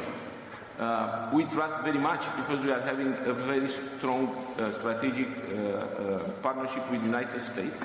And as I mentioned, we are having our initiatives, and those are part of the TFP, and the very relevant presence within those initiatives are the American soldiers. So I can say that in the last period of time, United States has increased the presence. We are hosting also the American airfield and air base, so that's also very important for us, and we are very much looking forward on developing all these relationships, taking into account the challenges in the Black Sea. To be fair to President Trump, he gets a lot of stick, but he has authorized greater defense contributions in the last few years. Lady here with her hand up, please, a question. Okay.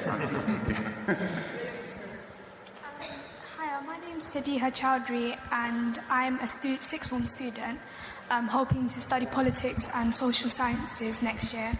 And my question is kind of slightly off tangent, but it's in regards to refugees, and I kind of wanted to know each of your opinions on how refugees are handled, not just in your own countries, but globally, and if you personally think that there's room for this to be improved, and if so, in what way? So the refugee wave, which can also be a destabilizer, it can be an issue of national security. Sir. Easy with me. We have our own almost 2 million refugees because of the war, which we have to adapt within Ukraine. We're not sending another wave to Europe. We're doing it right now. So we do understand and feel the pain of the refugees. So we are understanding in solidarity with these people who are trying to find their safe havens, bringing their kids and the rest of the belongings. Same is about Georgia. We have our own refugees, and more than 300,000, almost 400,000. It's almost 10% of Georgian population. We have our internally displaced persons, and people are really suffering. You know, what we are facing in our occupied regions is a humanitarian disaster. The population is decreasing 5-6 times, and we are dealing with the problem. We have our moral and legal obligation toward these people, you know, to alleviate suffering of those who are displaced because of occupation and criminal annexation of these territories. I'm going to push it on because I think we can all agree that the refugee wave from Syria and elsewhere, not least in this country with Brexit, has been a destabilizer. Lady here, yes. Thank you so much, and thank you, ministers, for engaging us in such a fascinating discussion. I'm Elena Poptodorova from the Bulgarian Atlantic Club. And yes, Minister Chuk, I was the one who raised the alarm, so to say, over the Balkans becoming the soft belly of transatlantic security if not measures are taken. Actually, I happen to be one of those who think it's about NATO doing too little too late. The Atlantic Club of Bulgaria has long argued the need, the necessity of enhanced NATO presence in the Black Sea. Experts claim that there is a disbalance of 6-1 superiority for Russian maritime presence in the Black Sea. So my question to you, gentlemen, would be, ministers, would be, given the restrictions of the Montreal Convention, how do you think we can go about it? Do you think NATO would be prepared for enhanced military exercises, presence, rotating presence, if you wish, in order to make sure that we can achieve the goal, being respectful at the same time of realities which we cannot change now? I will take that one. Yeah, you're right, the Montreal Convention is limiting in some way the NATO presence in the Black Sea, but I can tell you that in the last 2-3 years, we were having a NATO presence at least for 160, even 185 days per year. But I do very much trust in all the NATO riparian countries to develop their own maritime capabilities in order to have the instrumentation to be able to respond by themselves and also to support any NATO presence in the Black Sea. I gather, Mr. Chief, you have to leave. Very sorry for that. It is an important engagement. There was a gentleman at the back there who had his hand up. Yes. Thank you. My name is Vaidotas Benishis. I'm a journalist from Vilnius, Lithuania. Mr. Karoblis, in his introductory remarks, said that among things that Lithuania needs is more precise defense planning.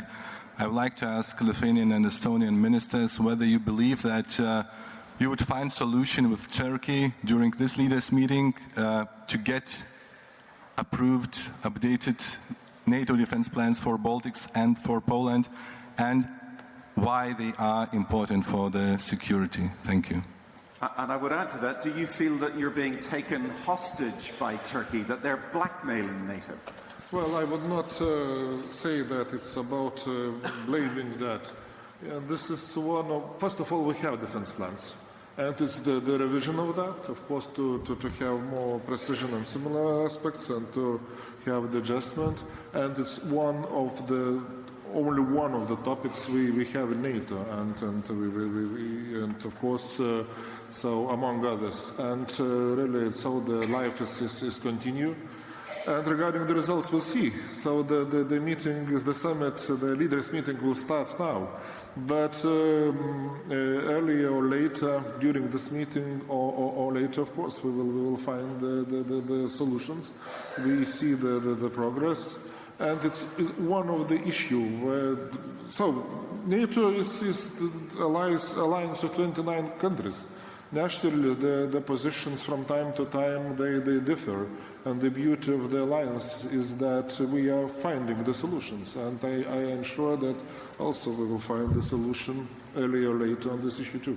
Mr. Lewick, I think the question was for you as well. Yeah, I absolutely agree. I mean, the discussions are going on all the time. Obviously, there are opportunities during the summit, attempts to find a compromise. If we don't find a compromise here, we hopefully will find it a bit later. But I'm absolutely sure that we find a compromise. I have no doubt about that. But it's very important to understand that Baltic states have defense plans related to Article 5. So it's not that we are lacking defense plans as such. I'm also a bit sad that the issue of defense plans, which according to NATO's usual procedure are not to be discussed openly at all, have become a major subject of discussion all around the world. But that's how the modern world works. Just a very brief question to Georgia and Ukraine. You were promised membership. I mean, it was more than that. You were approved, if you like, more than 10 years ago, and still you're waiting outside the door. I mean, do you feel frustrated? Are you beginning to feel that you could be betrayed by NATO? Mr. Zalkan? Yeah, you are absolutely right. The decision made during the Bucharest summit back in 2008 was more than 10 years ago, and this is the decision where clearly describes that Georgia will become the NATO member. Since then, there were a lot of summit meetings and also with the different decisions and declarations that Georgia will become a NATO member.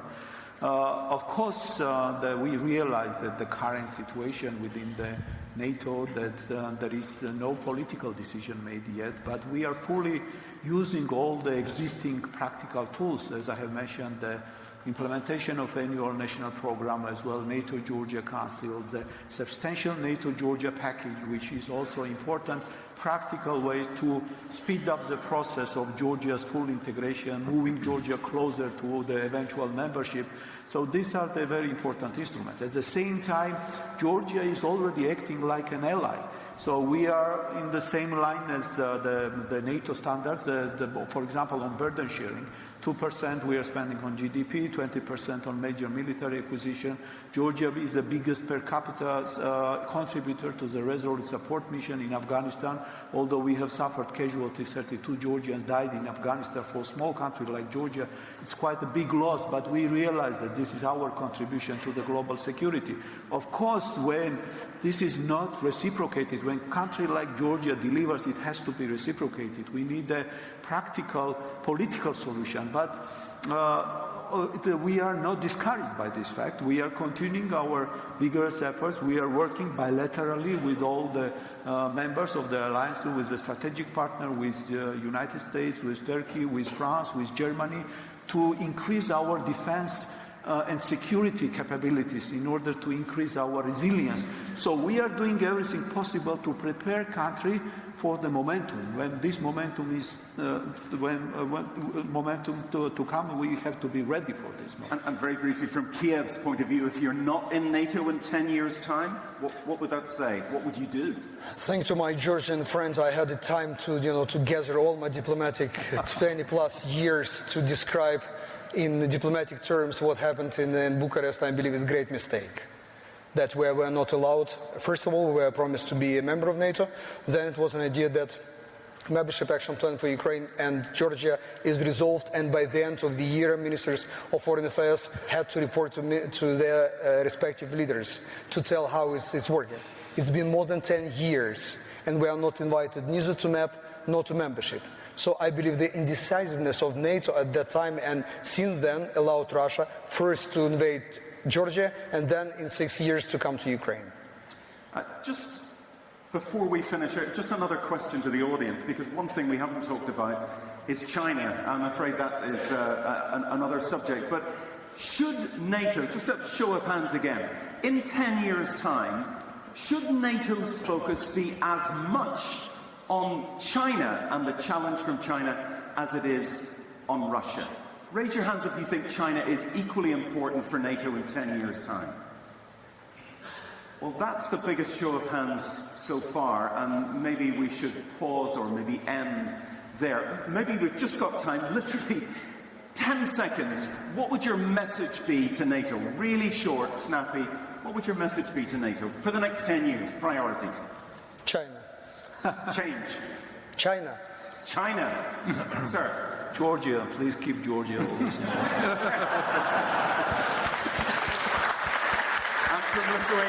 Unfortunately, I think that Russia will continue. Still, this mid-term threat will be Russia. But China, yes, will be second, and the challenges with China will increase. Definitely. Sir, you get the last word. NATO is a unique organization. A unique organization. No NATO country has ever been attacked by a nation state. This is my measure of real success. Let's keep NATO alive, because it is a framework. It's like a constitution of a country. I mean, there might be those politicians and these politicians, but nobody says, let's cancel the constitution because one or the other politician you don't like. NATO is the constitution of the European security. I think that's the basic message I would deliver. So much we haven't talked about China. The cyber threat, climate change, should NATO look east, should it look up to space? But I think we have covered some of the present problems. Ladies and gentlemen, please put your hands together.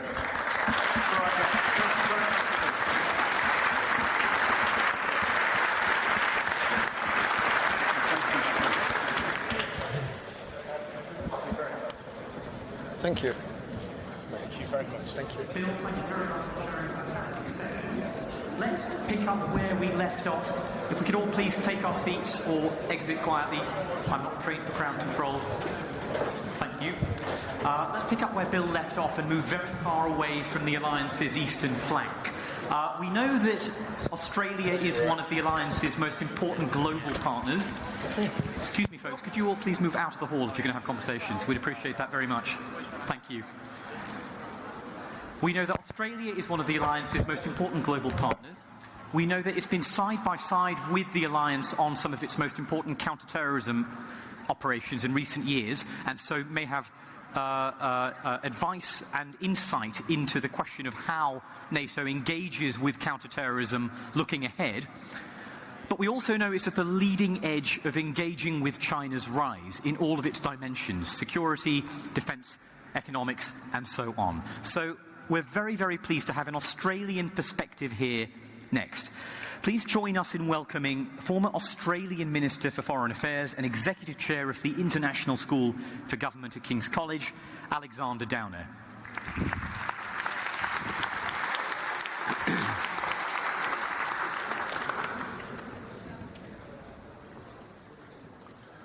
Well, thanks very much for having me at this conference, and you might think having an Australian here is a bit out of context. And what I want to do is try in the 5 minutes I have available to me to try to put my country in a context which makes it highly relevant to NATO in the future. So we don't live in 1949. The world has completely changed. And when I was the Foreign Minister of Australia, which was between 1996 and 2007, one of the thoughts I had was we need to engage with NATO, and I was the first Australian minister ever to address the North Atlantic Council. Now, why did I do that? The most important single geopolitical issue in the world today isn't anything to do with Europe. It's the rise of China. Now, we don't want to confront China. We don't want to pursue a policy of containment of China. We want to engage with China. But a country like mine, an ally of the United States, and countries like Japan and Korea in the Indo-Pacific region, also allies of the United States, we uphold liberal democratic values. We support democracy in its broad sense, international norms of human rights, and very importantly, the rule of international law. And it's those values, and if you like, those policies, in particular the support for the rule of international law, which we have entirely in common with NATO. And we also have in common with NATO an almost identical alliance relationship with the United States of America, which of course dominates NATO. So in this more globalized world, where you might question what threats you face in Europe and whether the transatlantic relationship matters so much anymore, our submission to you is that you should think globally. We shouldn't just think regionally. And we should be thinking about how the liberal democracies of the world, those countries that share those liberal democratic values, those countries that want to uphold the rule of international law, those countries that believe in international norms of human rights, those countries that think those things are going to contribute to a stable and happier world, how we as countries work together better than we have done so far. I don't want to portray an image of us believing that the rise of China, a sort of recalcitrant Russia, certainly not a rise of Russia, a declining power, but nevertheless a difficult power, or a country like Iran, are countries that the whole time we need to confront. They are countries that need to understand that there is a great body of nations in this world which uphold those broader liberal democratic values and which cooperate with each other and coordinate policies with each other. So, very quickly, NATO embraced countries like Australia from outside of NATO, but allies of the United States, in Afghanistan, where we work together very easily. Common doctrines, of course. I mentioned earlier, common alliance with the United States, in our case, a very strong and historic relationship with the United Kingdom as well. We were able to work hand in glove with NATO in Afghanistan. Afghanistan is not, of course, in the North Atlantic region, so it was where NATO started, if you like, to spread its wings. So what we would like to see is an outward-looking NATO, a NATO that not only embraces partners like Australia, Japan, Korea in the Indo-Pacific region, but that NATO starts to think of itself more as the centrepiece of, if you like, very broadly defined Western security architecture. So I can imagine in the years ahead at the NATO summit, you wouldn't just have the Australian Foreign Minister turn up, you would have the Australian Prime Minister, you would have the Japanese Prime Minister, you would have the Korean President, you would have these people participate in the summit. Because nowhere in this world today do Western countries get together in that way to coordinate security policy. And NATO can be the catalyst to build a stronger, more global alliance of Western liberal democratic powers. And I can see up there it says my time is up, so I hope I've delivered my message to you. Thank you very much.